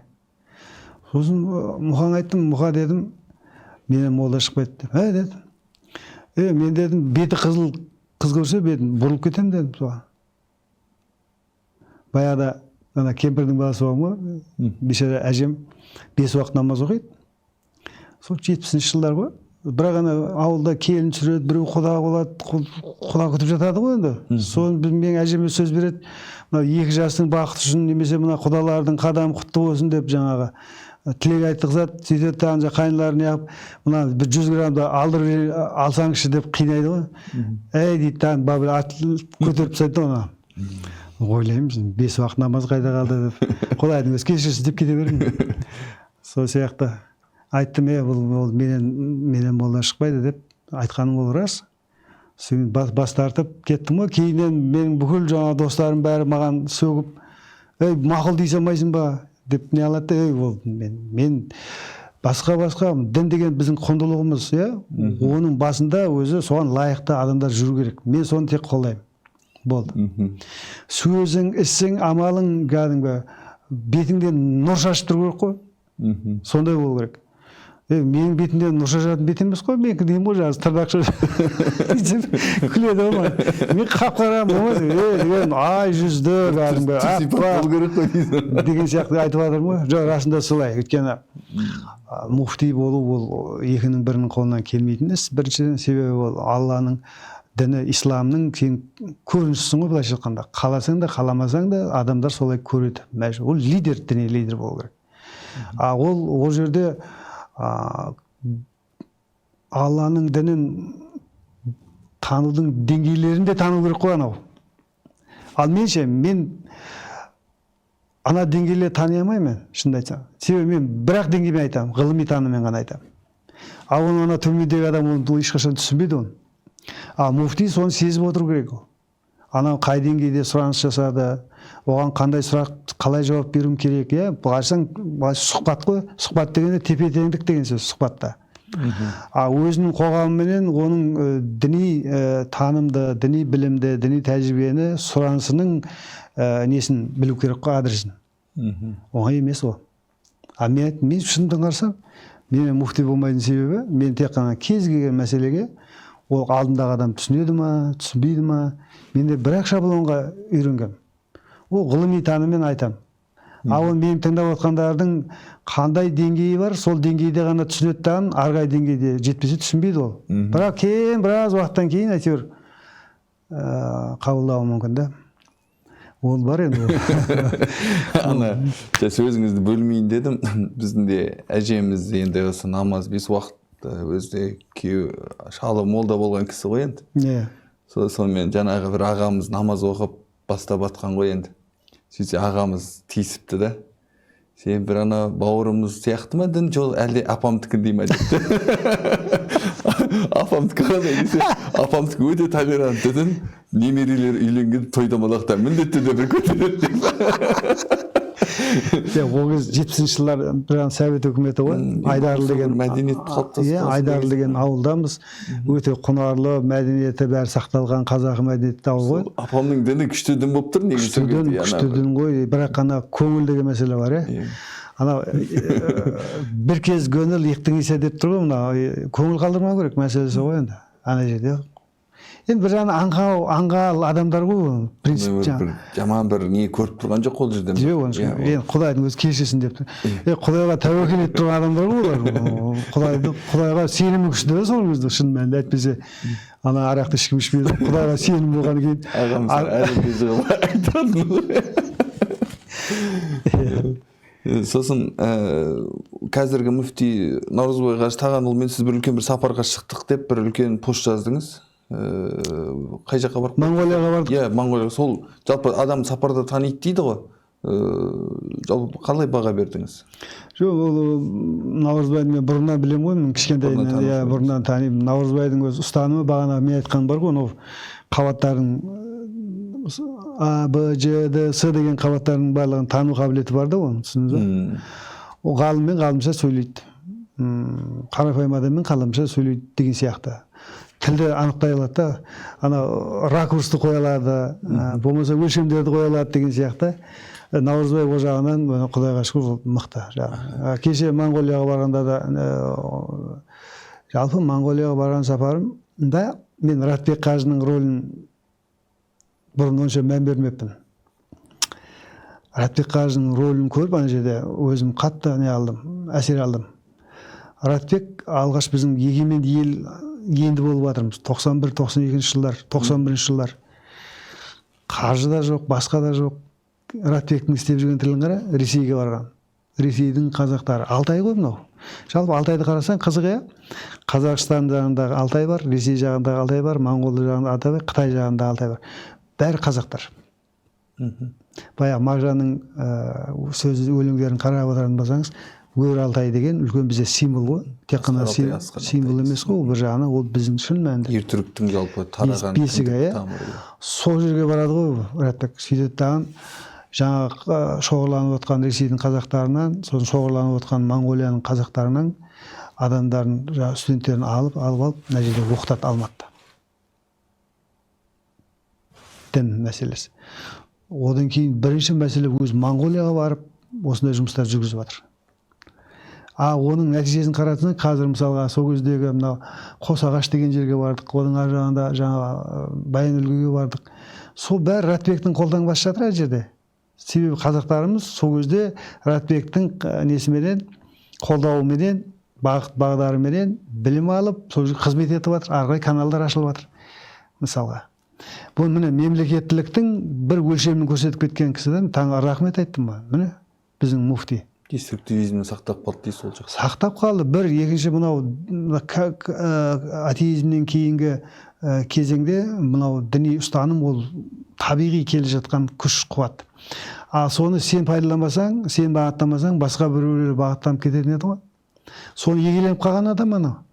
Рахмет дедім міне көрдің қандай. Значит, біз көп адамды көзінің тірісінде, қасымызда жүрген кезде бағалай бермейді екенбіз шын мәнінде. Ол да көзі тірі қазір әулиеміздің бірі негізі дейсіз ғой. Ол сол жұмысының үшін мен Радбекке рахмет дедім. Ол керемет, үлкен нәрсе. Дін деген нәрсе әшейін ғана біз ойлаймыз, зайырлымыз ғой. Мемлекеттен ажыраған, мемлекеттен дін екеуінің бір-біріне араласпайды деген сөз, бұл модный сөздер шынын айтқанда, тырнақшаның ішінде. Бірақ ол не деген сөз? Шартты сөздер деген сөз ғой. Ол шарт қай жерде болады? Кеңістікке қарай өзгереді. Мысалға біз мемлекеттік кеңістік, қоғамдық кеңістік жататын болсаңыз, жаңа зайырлықтың атқаратын рөлін не құрмет тұта беруіміз керек, сол жерде орын беруіміз керек. Ал жалпы қоғамда біз мәдениет зайырлы бола алмайды. Өзі қарасай, дін, мәдениет, өркениет, мемлекет деп жатыр ма? Осының 4 қабаттың ішінде зайырлық тек қана мемлекеттік институтпен ғана өлшенеді. Өркениетпен, дінмен, мәдениетпен өлшенбейді. Мысалы, мен қазақ мәдениетінің өкілімін, қазақ ұлтымын. Менің кез келген әдет, ғұрпым, салтым, тойым, домалағым ішінде зайырлықтың ешқандай несі жоқ, орны жоқ. Себебі мен мәдени қабаттармен, мәдени құндылықтармен сол кезде қатынас жасап, соны нормаларын жүзеге асырып жатырмын. Бірақ мемлекеттік мекемелерге келген кезде мен зайырлықтың нормаларымен қараймын әлемге. Адам солай болу керек, көрдіңіз бе? Сондықтан мен мынау зайырлық ол керемет нәрсе, ол керек бізге нәрсе, но бірақ жаңағы тұрғыдан, мемлекеттік институт тұрғысынан ғана. Так мен мәдениет қабатында, өркениет қабатында зайырлы бола алмаймын мен. Ол мүмкін де емес, өтірік болып шығады кезде. Кешегі Совет үкіметін танығандықтан айтып бармын. Ғылыми атеизмді таныдық, воинственный атеизмді таныдық, теориялық атеизм, практикалық атеизм бәрін шақтық біз. Соның ішінде Совет үкіметінің заңында қарасаңыз, адамды мемлекеттік институттан да, мәдени институттан да ажыратып тастаған. Мәдени институттан ажырату деген сөз, сенің ұлтсың, сенің мәдениетіңнің арасында екеуін қопарып тастаған. Немен? Секуляризм теориясымен. Сонда мен діннен де, мәдениетімнен де бас тартып тұрмын ғой. Ұлтсыз болып бара жатырмын ғой. Мені кәдімгідей ұлтсыз қылуға бағытталған жаһандану көрдің бе? Орыс глобализация дегеніміз мені ұлтсыздандыру несі, механизмі деген сөз. Біз солардан аман қалдық, Құдайға шүкір. Жаңа сен бір жақсы сөйлеттің, репрессия деген. Кеше біз қазір айтып жатырмыз. Сталиндік репрессия деп жатырмыз ғой енді. Құдайға шүкір деп айтайық. Бүгін бізде кейде айтады, тәубасы жоқ, шүкірі жоқ, халық олай емес. Біз Құдайға шүкір тәубамыз, еліміз бар. Елім бар екендігі, мемлекеттілігінің бар екендігі, ол үлкен нәрсе шын мәнінде. Бұны көп адам сезінбейді ғой, бізде амша сезіне бермейді. Бүгін осы мемлекет құрған қазақ деген бір үлкен болмыс бар да. Сол қазақтардың басында бағана айттым ғой, жаһандану, қанша жаһандану басында өткіздік. Соның ішінде мына орыс жаһандануы біздің қазақтың сан жағынан жартысынан көбін топырақтың астына жіберді. Біз бүгінгі қазақпыз деп отырған аз ғана ұлттың өкілдері сол кешегі ашаршылықтан, зорлық зомбылықтан, қуғын сүргінден аман қалғандардың көзіміз біз шын мәнінде. Аман қалғандардың. Кімдер кетті қырылып? Небір тұлғаларымыз, небір зиялыларымыз, небір жанашырларымыз, небір оқымыстыларымыз бәрі кетіп қалды ғой. Біздің келіп қайтадан аман қалып, онда жаңа орыс жаһандануының шарттарымен оқып, солардың бағытымен бізге келе жатқан ұрпақпыз біз қазір. Біз енді алдыңғы буын ұрпақпенен жаңа 3 уақыт категориясы деп жатырмыз ғой. қанша уақыт. Сонымен адам бәрібір сана тұрғысынан тұтастыққа ұмтылады. Сол кезде біз кешегі бабаларымыздың, яғни әкеміздің кешегі жүрген жолдарын қарап, дұрыс емес екендігін біз айтуымыз керек. Айтып жатырмыз қазір. Қайсы дұрыс деген кезде біз тамырға, тереңге кетіп бара жатырмыз да, көрдіңіз бе? Ұлт дегеннің өзінің сондай ақылға сыймайтын, немесе ғылыми тұрғыдан негіздеуі өте жаңағы қиын бір психологиялық хал екен шын мәнінде. Ол халда өйткені әрбір адам жеке өзінің басына сезінеді екен. Анау 3 уақытқа өткен шағы, бүгіні, болашағын тұтастандыратын бұл адам деген болмыстың ең басты көрінісі екен, ерекшелігі. Тарихпен өзін тұтастандырмаса, онда ешқандай мен болмайды екен. Мен. Бізде қазір мен бар, ұлттық меніміз бар, ұлттық мәдениетіміз бар. Бірақ енді соған қарсы қаншама бағанада айттық қой, дін ол бізді жаһандардан ұстап қалатын нәрсе. Ол шындығында сондай. Бағана 18 қабатымызбенен. Жаңа халді айтайын, бір анекдот сияқты болып кетеді. Бір кісі, бір түріктің баласы, енді бұл болған оқиға негізінен. Құтпа ғой, құтпа деген бүгін енді жұма намазда тақырып Хазіреті Иса туралы болады. Құтпаны тыңдап отырады, содан Хазіреті Исаны Яхуда өлтіреді, яхудилер. Бүгін ұрпағы ғой енді. Ана бала қатты әсерленеді, жаңағы құтпадан шығып, яхудилерге деген жаңағы кегі бар, жаңағындай наразылығы бар. Енді жаздың күні болса керек, көлеңкесінде отырған, айыға алмай отырған кезде, той мешіттің алдында бір кішкентай будканы ашып жатады біреу. Сөйтсе ол яхудидің несі екен. Еврейдің. Ана еврейдің магазин ашып жатыр ғой дейді. Сонда анау еш ойланбастан бағанағы халдің несіменен инерциясымен бараттаған ана еврейді ұрады ғой. Еврей түсінбейді, сен кімсің? Мен саған не қылдым, не жазығым бар дейді ғой. Сонда айтады, сендер Хазіреті Исаны өлтіргенсіңдер. Айналайында ол қайғы 20 ғасыр болып кетті ғой. Жоқ, мен енді естіп тұрмын деп айтады. Ондай хал деген. Көрдіңіз, сіз бүгін 2020 жылы туасыз қазақ болып. Бірақ 756 жыл оқиғадан, 1956 жылғы оқиғадан, кешегі қазақ хандығының кезінде оқиғадан, кешегі сталиндік репрессиядан, кешегі бүкіл тарихтағы жарақат алған жерлеріміздің барлығына сен ауырасың. Себебі сенің жүрегің, ол жерде ақыл мен жан, мен өзім дейді, Абай айтады. Ол жерде ақыл да бар, жан да бар, мен де бар. Мен ғой, мен. Сен менің айтқан кезде қазақпын, қазақ ұлтым, қазақ мәдениет деген кезде, ана жарақаттардың бәрі сенің жараң болып шыға келеді. Қайғырасың. Не істеу керек дейсің, ойланасың. Көрдің бе, мәселе сол, ол хал солай. Таласбек Әсемқұловтың «Аружданның өрті» дейтін керемет мақаласы бар. Сол жерде қазақтар үнді киносын көріп отырып жылайды да кемпірлер. Сосын Волода деген жаңағы орыс қой енді. Ой, киноны көрсең қазақша көр. Қазақтар деген өлтіріп көреді, жылап көреді деп жаңағы бір масаттанып ана кино қойғаннан кейін әсерленген халыққа сөйтіп айтқан кезде бір кемпір тұрып айтты дейді ғой. Ей, Волода, қайғыны таниды. Қазақ өзінің қайғысын танып жылайды деп айтты дейді ғой. Эмпатия деген бар. Эмпатия деген бар. Сосын біздің шынымен біздің көрген қайғымыз аз емес қой. Енді осы қайғы жамайтын өте ауыр жағдайлар қазір кетіп жатыр. Бағанағы осы ғылым саласында әсіресе. Сөзіңізде осы президентке ашық хат жазылды. Сіздердің университеттегі ректорға қарсы, соның ішінде сіз бір пункт бойынша қол қойдыңыз. Ол жерде Enactus Қазақстан, Yassau Enactus және YPIR деген бір қауымдастықтар құрылып, яғни басқа сіздердің өңірлеріңізде осындай дүние жасалып жатыр. Сіз оның алдында Рашид Аюповтың Холи мейрамын тойлағанына байланысты өте қатты сынадыңыз. Ей, бала, сен мынау үшін, осындай әулиелі жерде осындай дүние жасағаның үшін ертең боқпасында шірейсің деп тұрып үлкен пост жаздыңыз. Артынша Рашид Аюповтың қандай жағдайда сотталғанын ел біледі.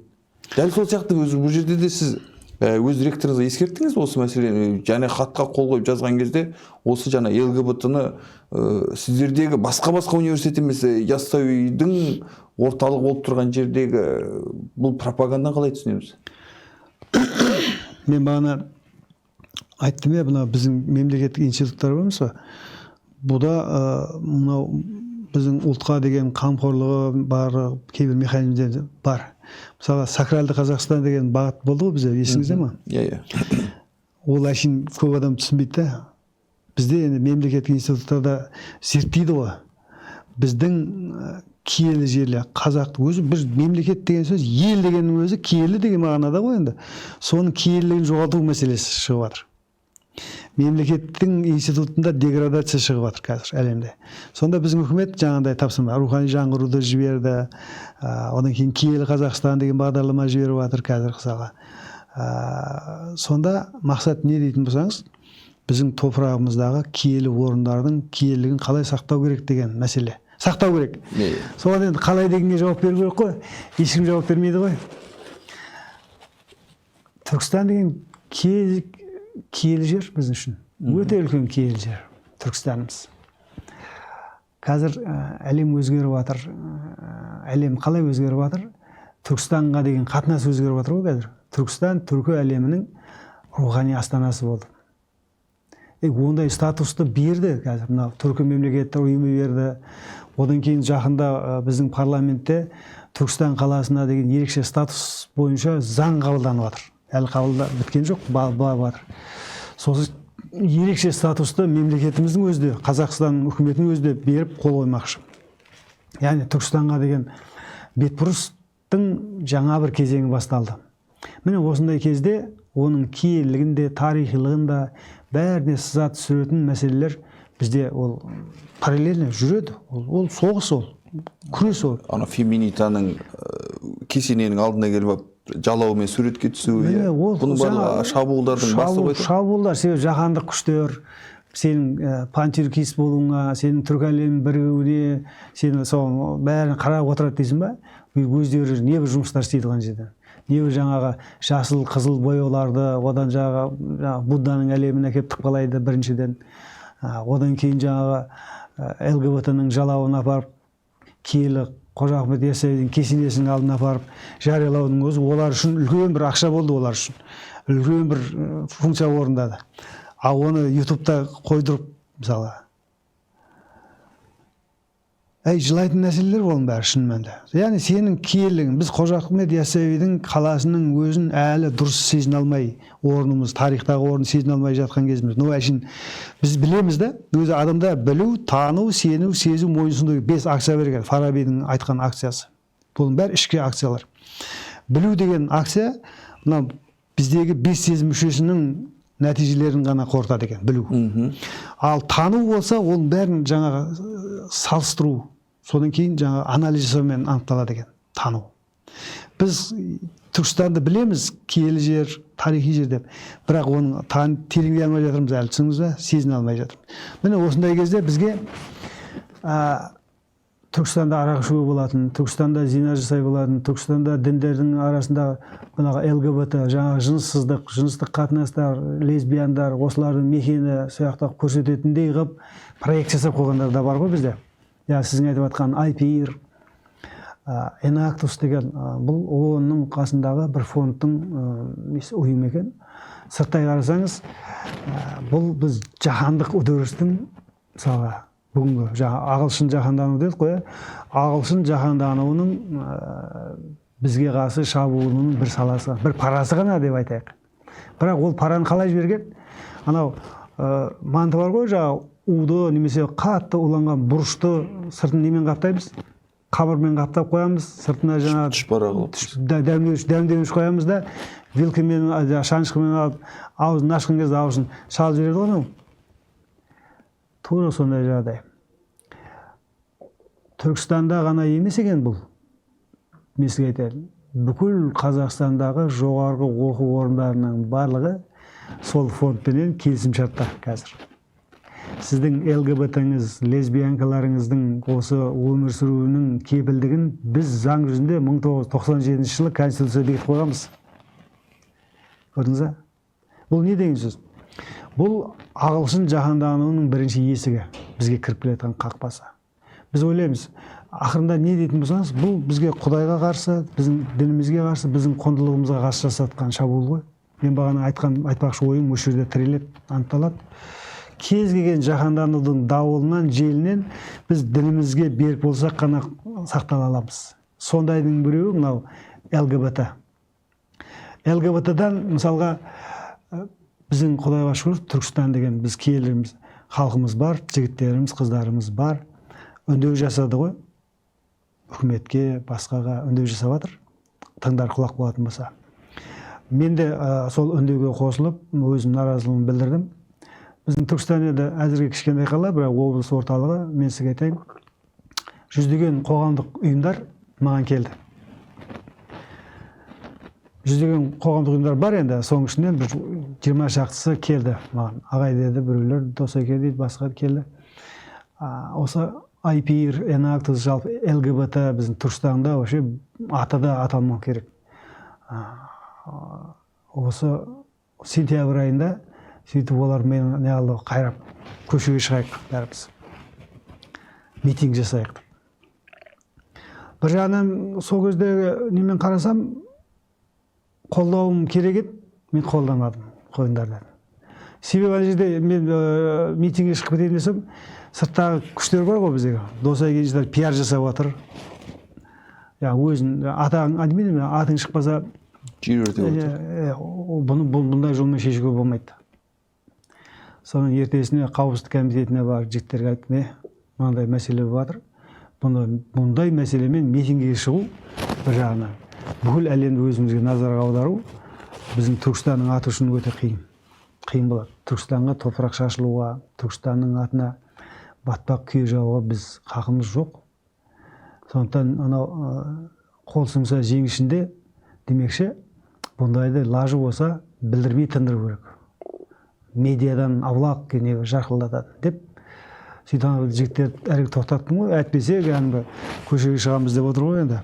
Енді қазір енді көбінесе осы көшеге шығып жатыр, бәрі хақ, құқық деген мәселе. Ал бірақ енді біздің мектепте, біздің университеттегі осындай мәселе маған өте қатты үлкен терең сызат жүрегіме түсірді. Жалпы мен айтайын бар, осы IPR, Enactus деген оған дейін мен естімеген, білмеген, зерттемеген екен. Өйткені мен тақырыбын білесің. Кейіннен қарасам біз баяғана позитивизм, атеизм, одан кейін мына дінге қарасаң бәрі жарату деген онтос деген бар, антология. Сол мәселеге қарсы мәселе ғой, жүргізіліп жатқан жоспарлар, жобалар. Жаратылыстың ең оңай көрінісі не? Еркек пен әйелдің қатынасы. Ол табиғи ғой, бір жағынан қарайтын болмыс қой. Соған табиғи емес не нәрсені қарасаң, еркек пен еркек, әйел пен әйел. Бұл не? Бұл жаңағы Алла деген түсінікті, Алланың жаратуына деген топырақ шашу, соны мазақ қылу ғой, былайша айтқан кезде. И соны акция ретінде, комедия ретінде қоғамға насихаттау. Сенің көзіңді, сенің өзіңді, өзің болмысыңды, психикаңды жаңағындай құндылықтарға шарттануға үйретіп жатыр. Шарттануға, түсіндіңіз бе?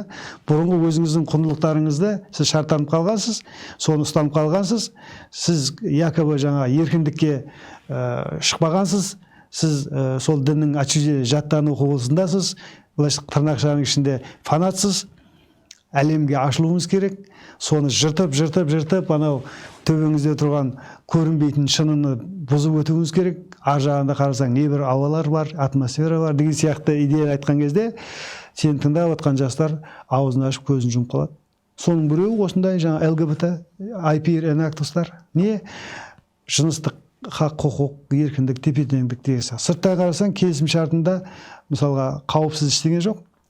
Аудармаларында мен қарасам, шын мәнінде өте қауіпті. Кейіннен қарасам, біздің университет бүкіл Қазақстанда сол жаулап кеткен. Ол не деген сөз?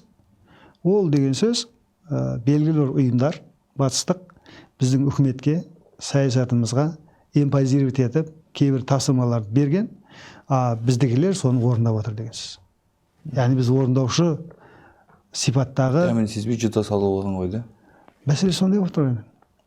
Бұны құда қаласа мен енді бұл туралы қазір зерттеп жатырмын дедім ғой, нақты әлі көрсетуім керек, салыстыруларым біткен жоқ. Біткеннен кейін бұны мен үкіметтің алдына қоямын, иншалла.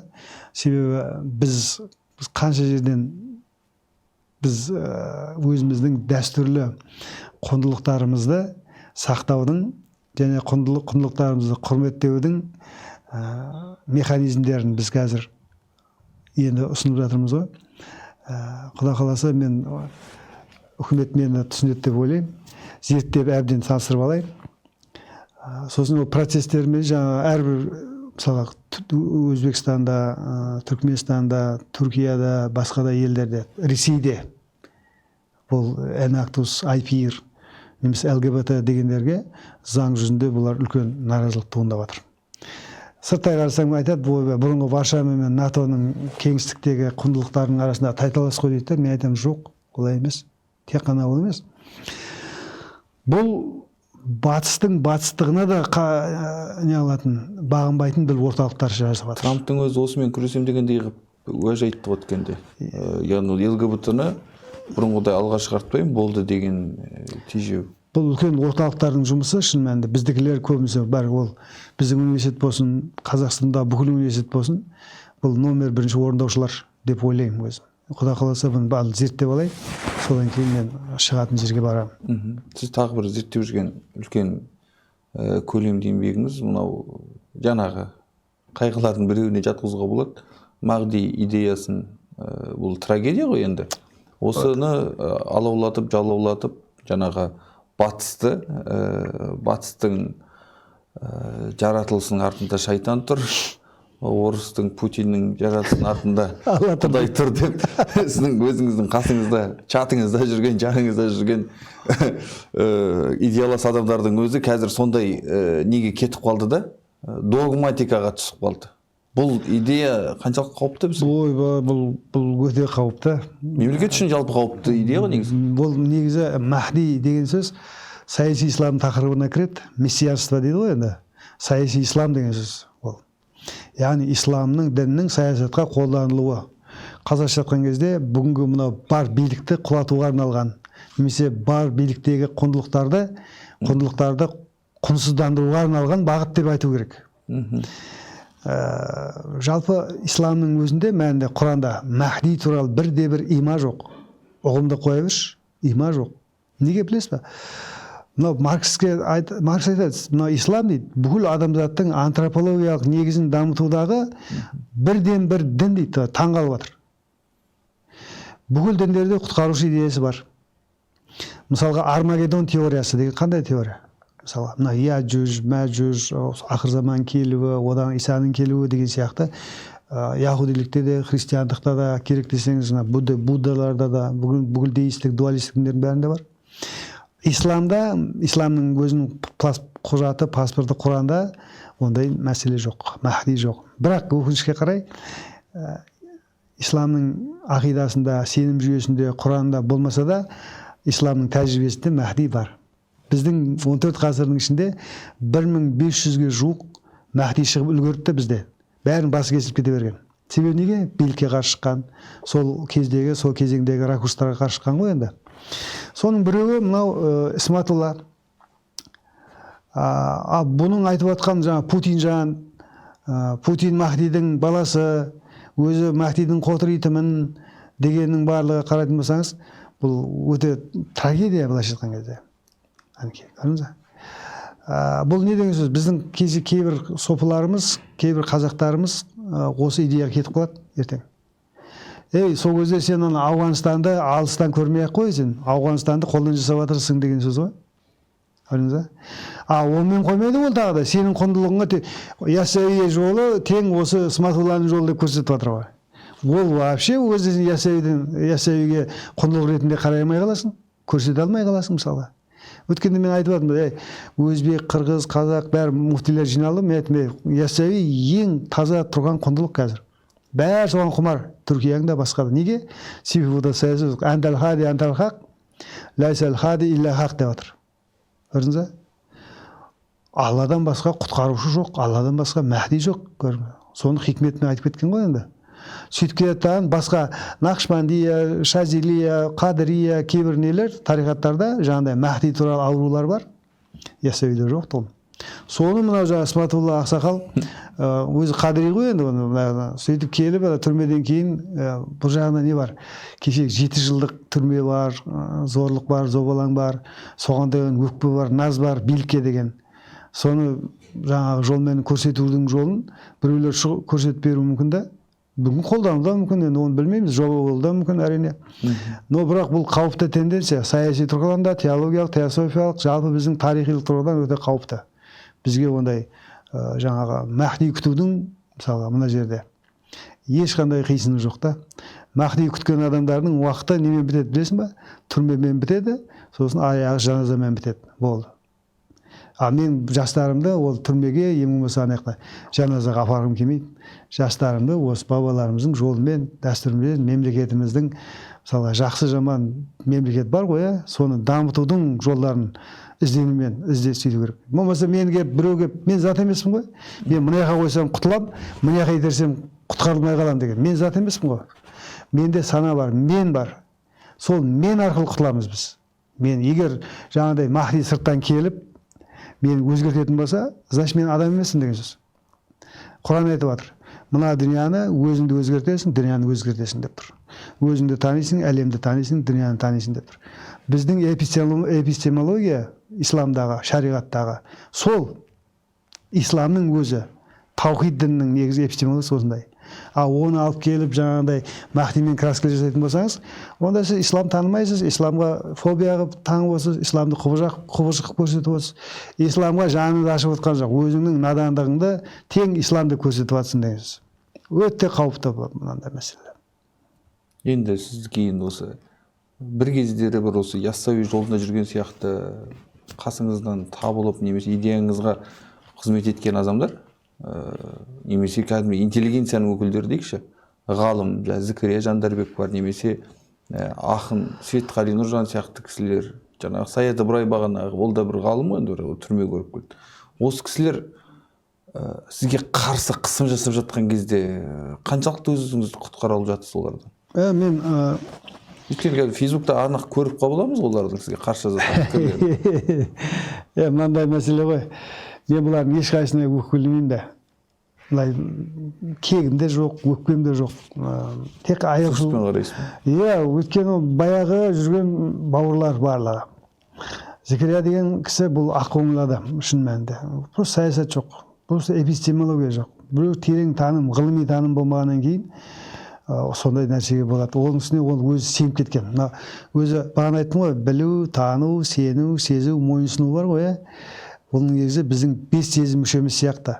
Көру, есту, дәм сезу деген сияқты. Баяғы Совет өкіметінде не болды білесіз ба? Совет өкіметінде мифтік таным, философиялық таным, діни таным, оккульттік таным, бүкіл таным ішінде ғылыми танымды доминант қылды. Ғылыми таным тең ақиқаттың өлшемі деді. Тек ғылыми таным болған жерде ғана ақиқат бар деді. Сөйттіден қалған философияны да өлтірді, дінді де өлтірді, мифті де бәрін өлтіріп тастады Совет өкіметінде. Тек ғылым болу керек деді. Позитивизм. Ойбай, сол дұрыс шығар деп кейін қарасақ, 70 жылдан кейін қарасақ, дұрыс демеппіз ғой. Бізге миф та керек екен, ертегі де керек екен, фальсафа да керек екен, бәрі керек екен ғой, дін де керек екен ғой деп қайтадан жолымызға қарай түсе бастадық қой. Сол сияқты бұл кісілердің несі бағанағы рационалдық тұрғыдан эпистемологиясын құру мәселесінде өте үлкен проблема бар. Бұлар Махдиге сеніп кетті. Жалпы әлемді сырттан тылсым бір күш қана құтқарады деген идея тек қана бізде емес, бүкіл Европада бәрінде шарлап жүр. Соның біреу Аллатра. Аллатра білесің, ол Украина, қазір Украина, Ресей мен Украина соғысып жатыр. Аллатра деген ұйымды құрған Путиннің жаңағы фейсбуктері құрды ғой оны негізінен. Сол мектепке барып оқып келді ана сорлы. Сөйтіп сол жерден былайша айтқанда, бүгінгі айтқанда сертификат алып келді да. Оның үстіне жаңағы Махди бар, оның үстіне Ысматулламен ауырғаны бар бұл кісінің. Бірақ кейін Ысматулламен арасы ажырап кетті ғой Ысматуллашыларменен. Бірақ Путинді Махди дейді. Енді Путинді қазір қолдап отыр, айтады. Бұл Путин Алла жағында соғысып жатыр дейді да. Теологиялық тұрғыдан ойланбай ма адам? Алла бірдеңеге мұқтаж ба? Менің жағымда соғысшы деп бір бұлар ойланбастан айта береді мысалы. Путин Алла жолында, Алла жағында соғысып жатыр, анау шайтан жағында соғысып жатыр дейді да. Бұның бәрі не? Бұның бәрі ауру деген сөз. Бұның бәрі танымның ауруы. Бұның бәрі сенімдегі аурулар. Бұның психикалық, психопатологиялық. Жаңа біздің ғалымдардың өзі де ол мына фанафи шейх деген бар. Шейх деген ұстаз болатын болса, сол ұстаздың жолында еру, соның болмысында еру, соның жолында жоқ болу, соның жолында өзінде тәрк ету, өзін арнау деген сөз ғой. Жаңағы кісілеріміз сол Исматулланың жолына өзін тәрк еткендер ғой, арнағандар. Оны енді Құдай түземесе ешкім түзе алмайды, ол кетті соған.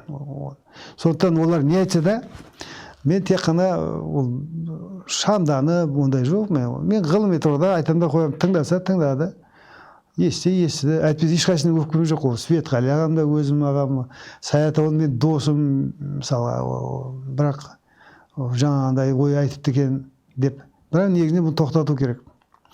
Қалай тоқтату керек? Жамағатшылық психология тоқтату керек. Одан кейін сопылықтағы осындай тенденциямен жүріп жатқан чаттар бар емес, бұлардың бәрін тоқтатпасақ, бір күні бұл ауру деген не сияқты ғой, бұл оба сияқты ғой. Білмейсің, бір күнде қанша шақырымды, қанша квадрат километрді, куб километр алатын қауіпті тенденция шын мәнінде болмайды. Өйткені саяси исламның тақырыбы ол дәл қазір. Мүмкін Ресейге, қазір Ресейдің ФСБ-сына бұл жағымды болуы мүмкін. Неге?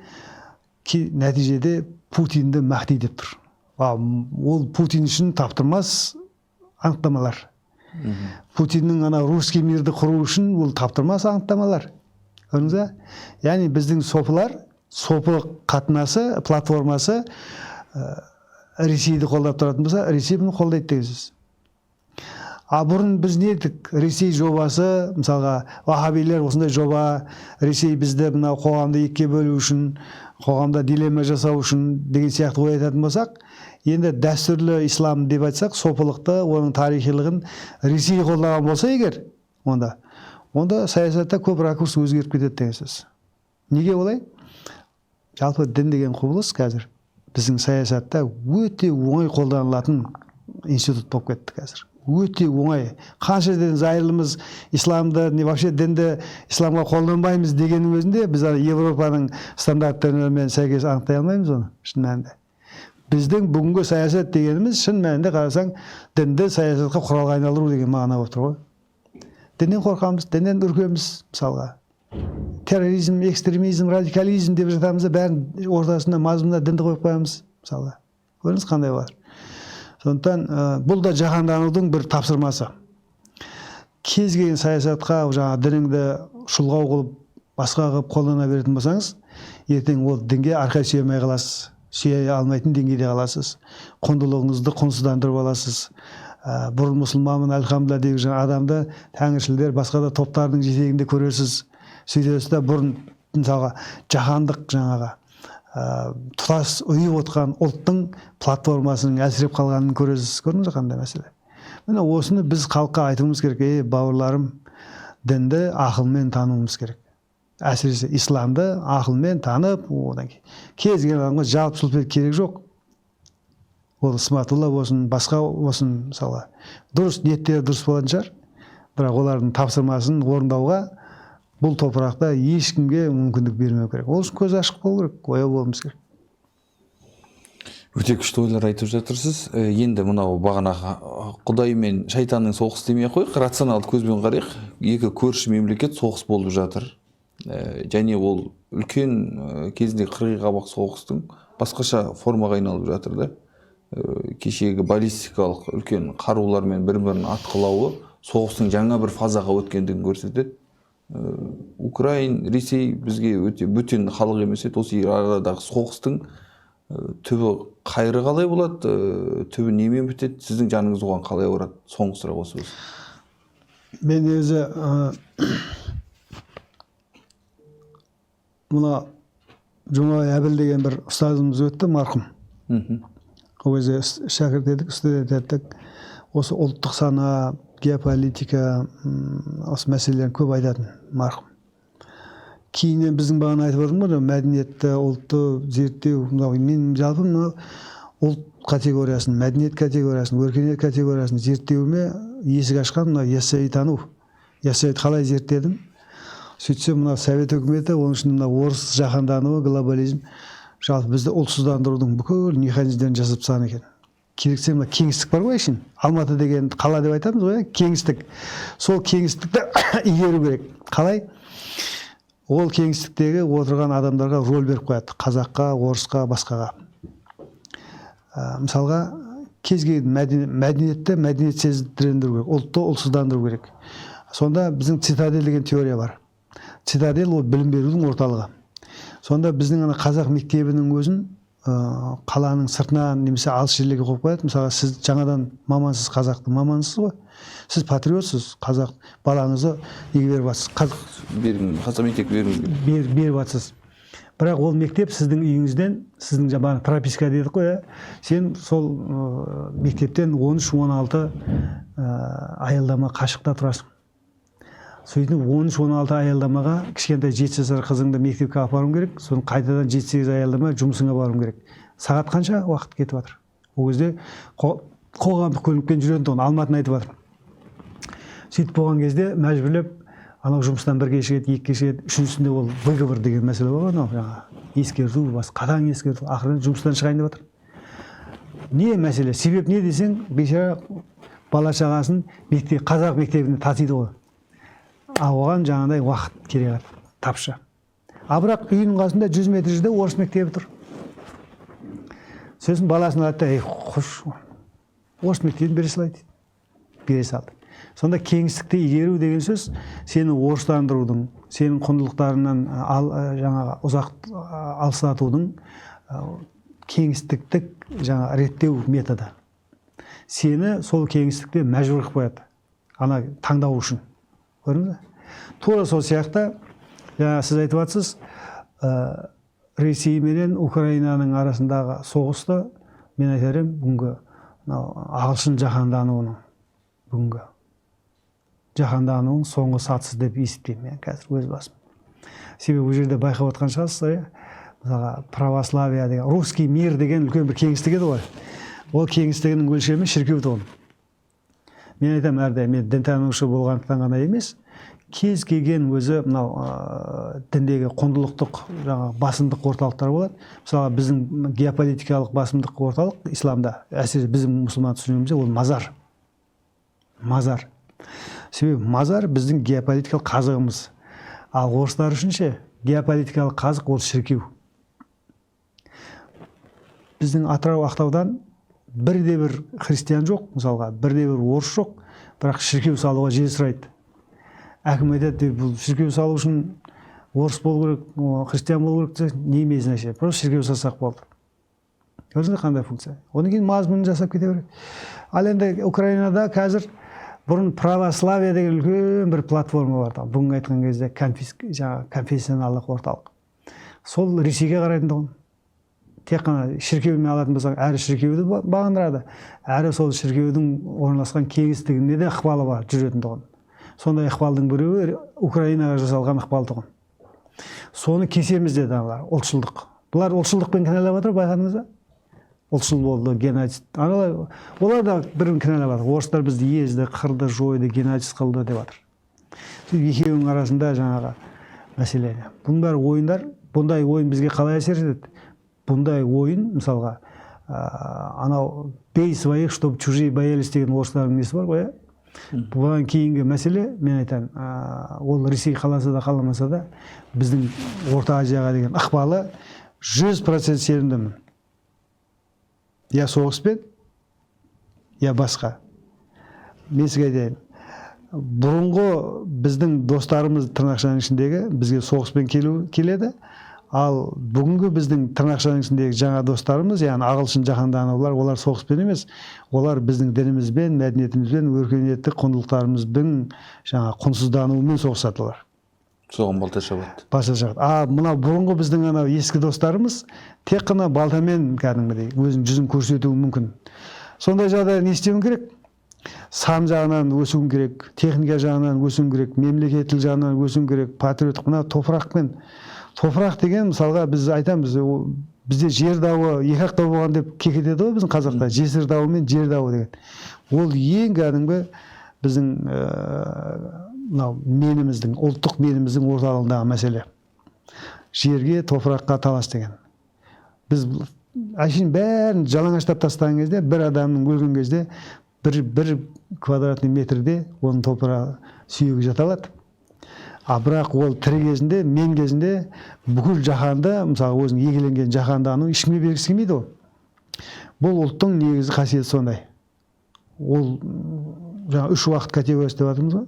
Ол отаннан киелілік бар мәселе. Бағана ұлттық кодында сақталған дүние ғой. Иә, сақталған. Сондықтан мен біз сақ болуымыз керек шын мәнінде. Біздің жастарымыз келе жатыр, бірақ соны бағыттайтын қоғамдық институттағы біздің анау партия дегендер бар ғой бізде. Мен қатты қауіптенетінім, біз ұйықтап жатырмыз да, саяси тұрғыдан ұйықтап тастаған. Біздің партиялардың мазмұнының бәрі бос. Партия деген жақсы нәрсе мысалы. Өзі үш нәрсе бар, қарасаң. Құқық болу керек, сот болу керек. Мысалы, мен бағана айтайын деп отырмын, біздің Абайдың кезінде қарасаңыз, мемлекеттік институт жоқ қой. Бірақ құқықтық институттар бар ғой бізде. Мысалы, қазылар, басқалар. Соның бәрін атқарған бізде шариғат нормалары, дін нормалары болды бізде. Мемлекеттік институтымыз, біз отар болсақ та, біздің бағанағы шариғат нормаларына, құқықтық нормаларымен біз өзіміздің тұтастығымызды сақтап тұрдық.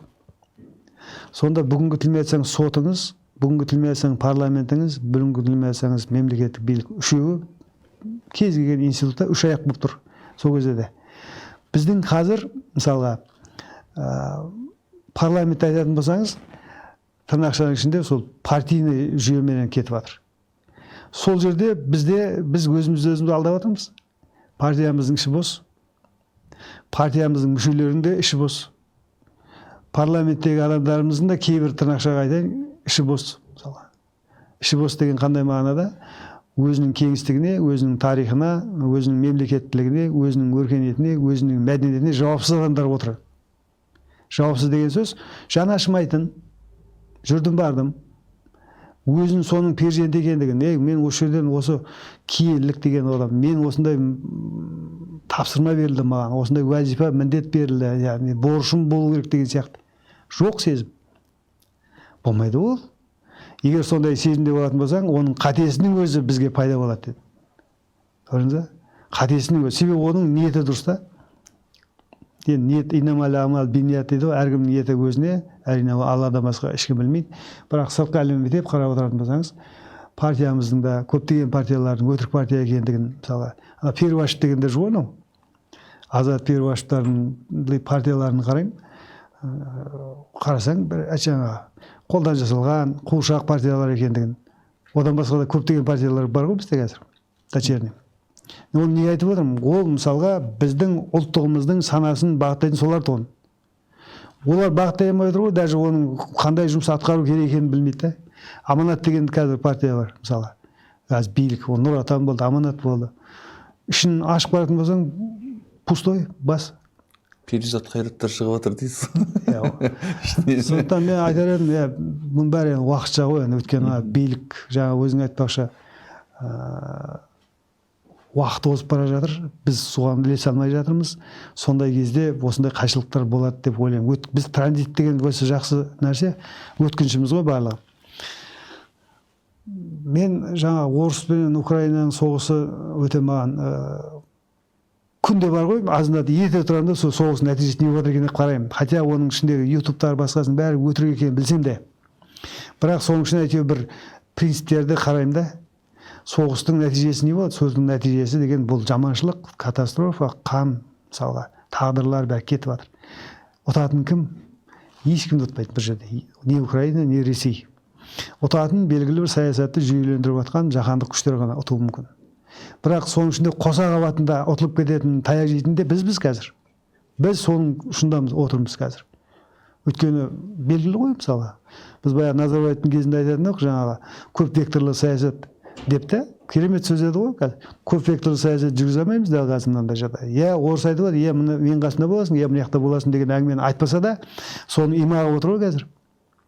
Санкция дегеннен біз құтылдық құтылмадық деп жатырмыз. Бәрі өткен айда былтыр бір уақыт бізде Қазақстан ашқан компания қазір 8-9-ға шығып жатыр. Ресейдің кебінін кигізіп жатыр ғой бізге де жайлап. Неге? Себебі кеңістігіміз бар. Біз Ресеймен көршіміз, қарасаң тарихилығымыз, неміз. Біз Ресейден тәрк етіп басқа кете алмаймыз. Сол ситуацияға біз жауап беруіміз керек. Ну қалай? Ресеймен бірігіп жауап береміз ба, жоқ жеке басымызда мемлекеттілік институтымызда қорғап бір жауап бере аламыз ба деген сұраққа біздің билікте ешкім жауап беріп отқан жоқ қазір. Өте қиын жағдайда тұрмыз. Оны бағыттайтын, айқайлап жүретін, халықты оятатын бірде-бір партия жоқ. Бәрі бұғып отыр. Соған мен ашынамын, соған мен күйінемін. Мен мысалы қарапайым ғалыммын, мысалы осы ойын бәрі жаза берейін десем, ана өлшемдер бар ғой, бағанағы айтты халықтың қабаттарына.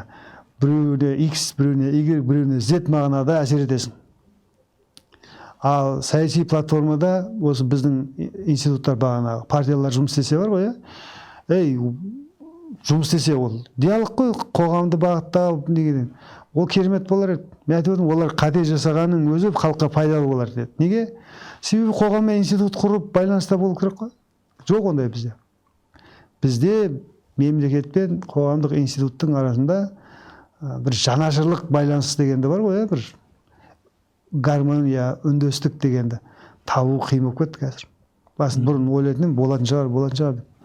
Енді иншалла ол жастар, ештеңе бітірмеген, енді оны бітірмеді деп айтылмайды. Мен жастарға сенемін деген ұстаным бар ғой. Сол әрдайым біздің ұстаным ау деп ойлаймын да, мен де ойлаймын, мен жастарға сенемін деп. Кейін болашақ келеді деп, Құда қаласа. Өйткені үміт үзілмейді ғой. Абайдың өзі қанша күйзелгенмен, қанша күңіренгенмен, қанша қазақтан жаңағы неғаменен бірінші қара сөзінің өзінде мына өлмеген ғой. Бұда өз сөзім өзімдікі, ертең ұрпақ келеді деп тұр ғой. Солар өзі түсінеді, алады деп тұр, көрдіңіз ба? Осындай шаруамыз, жағдайымыз, ахуалымыз. Ана қазақ енді терең халық қой. Бағанағы талай дауылдарда, нелерде өзінің тамырын әйтеуір құлақ қалмас екен деген бір ниет қой. Иә, мәселе сол ғой. Иә, сіздің сұхбатыңыз мына плейді басып қойып, мас болып, сұрақ қоймайды тыңдап отыра беруге болады да, таңертең ұрып.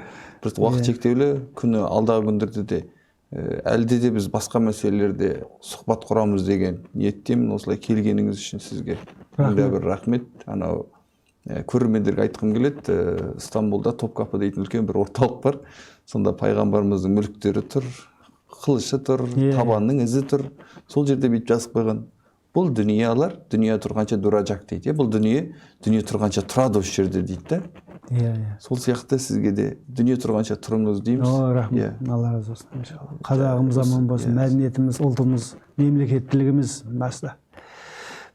Мемлекеттілік бізде бар ғой, Құдайға шүкір. Көп ұлттар жоқ қой. Мәселе соны сақтап қалу қазір басты принципке айналу керек сияқты дәл қазір бізге. Және дінімізді де, мәдениетімізді де бәрін сақтап қалу, жерімізді сақтап қалу әсіресе осы бір үлкен бір челлендж сияқты. Өйткені айналадағы бес Құдай қосқан мемлекеттермен де тату тәтті тұру біздің басты мақсат. Және осы бәрін сақтап қалуымыз керек. Сізге көп рахмет аға. Рахмет. Осылай елге тек осындай аталы сөзіңізді айтып жүре беріңіз. Иншалла. Болды, рахмет.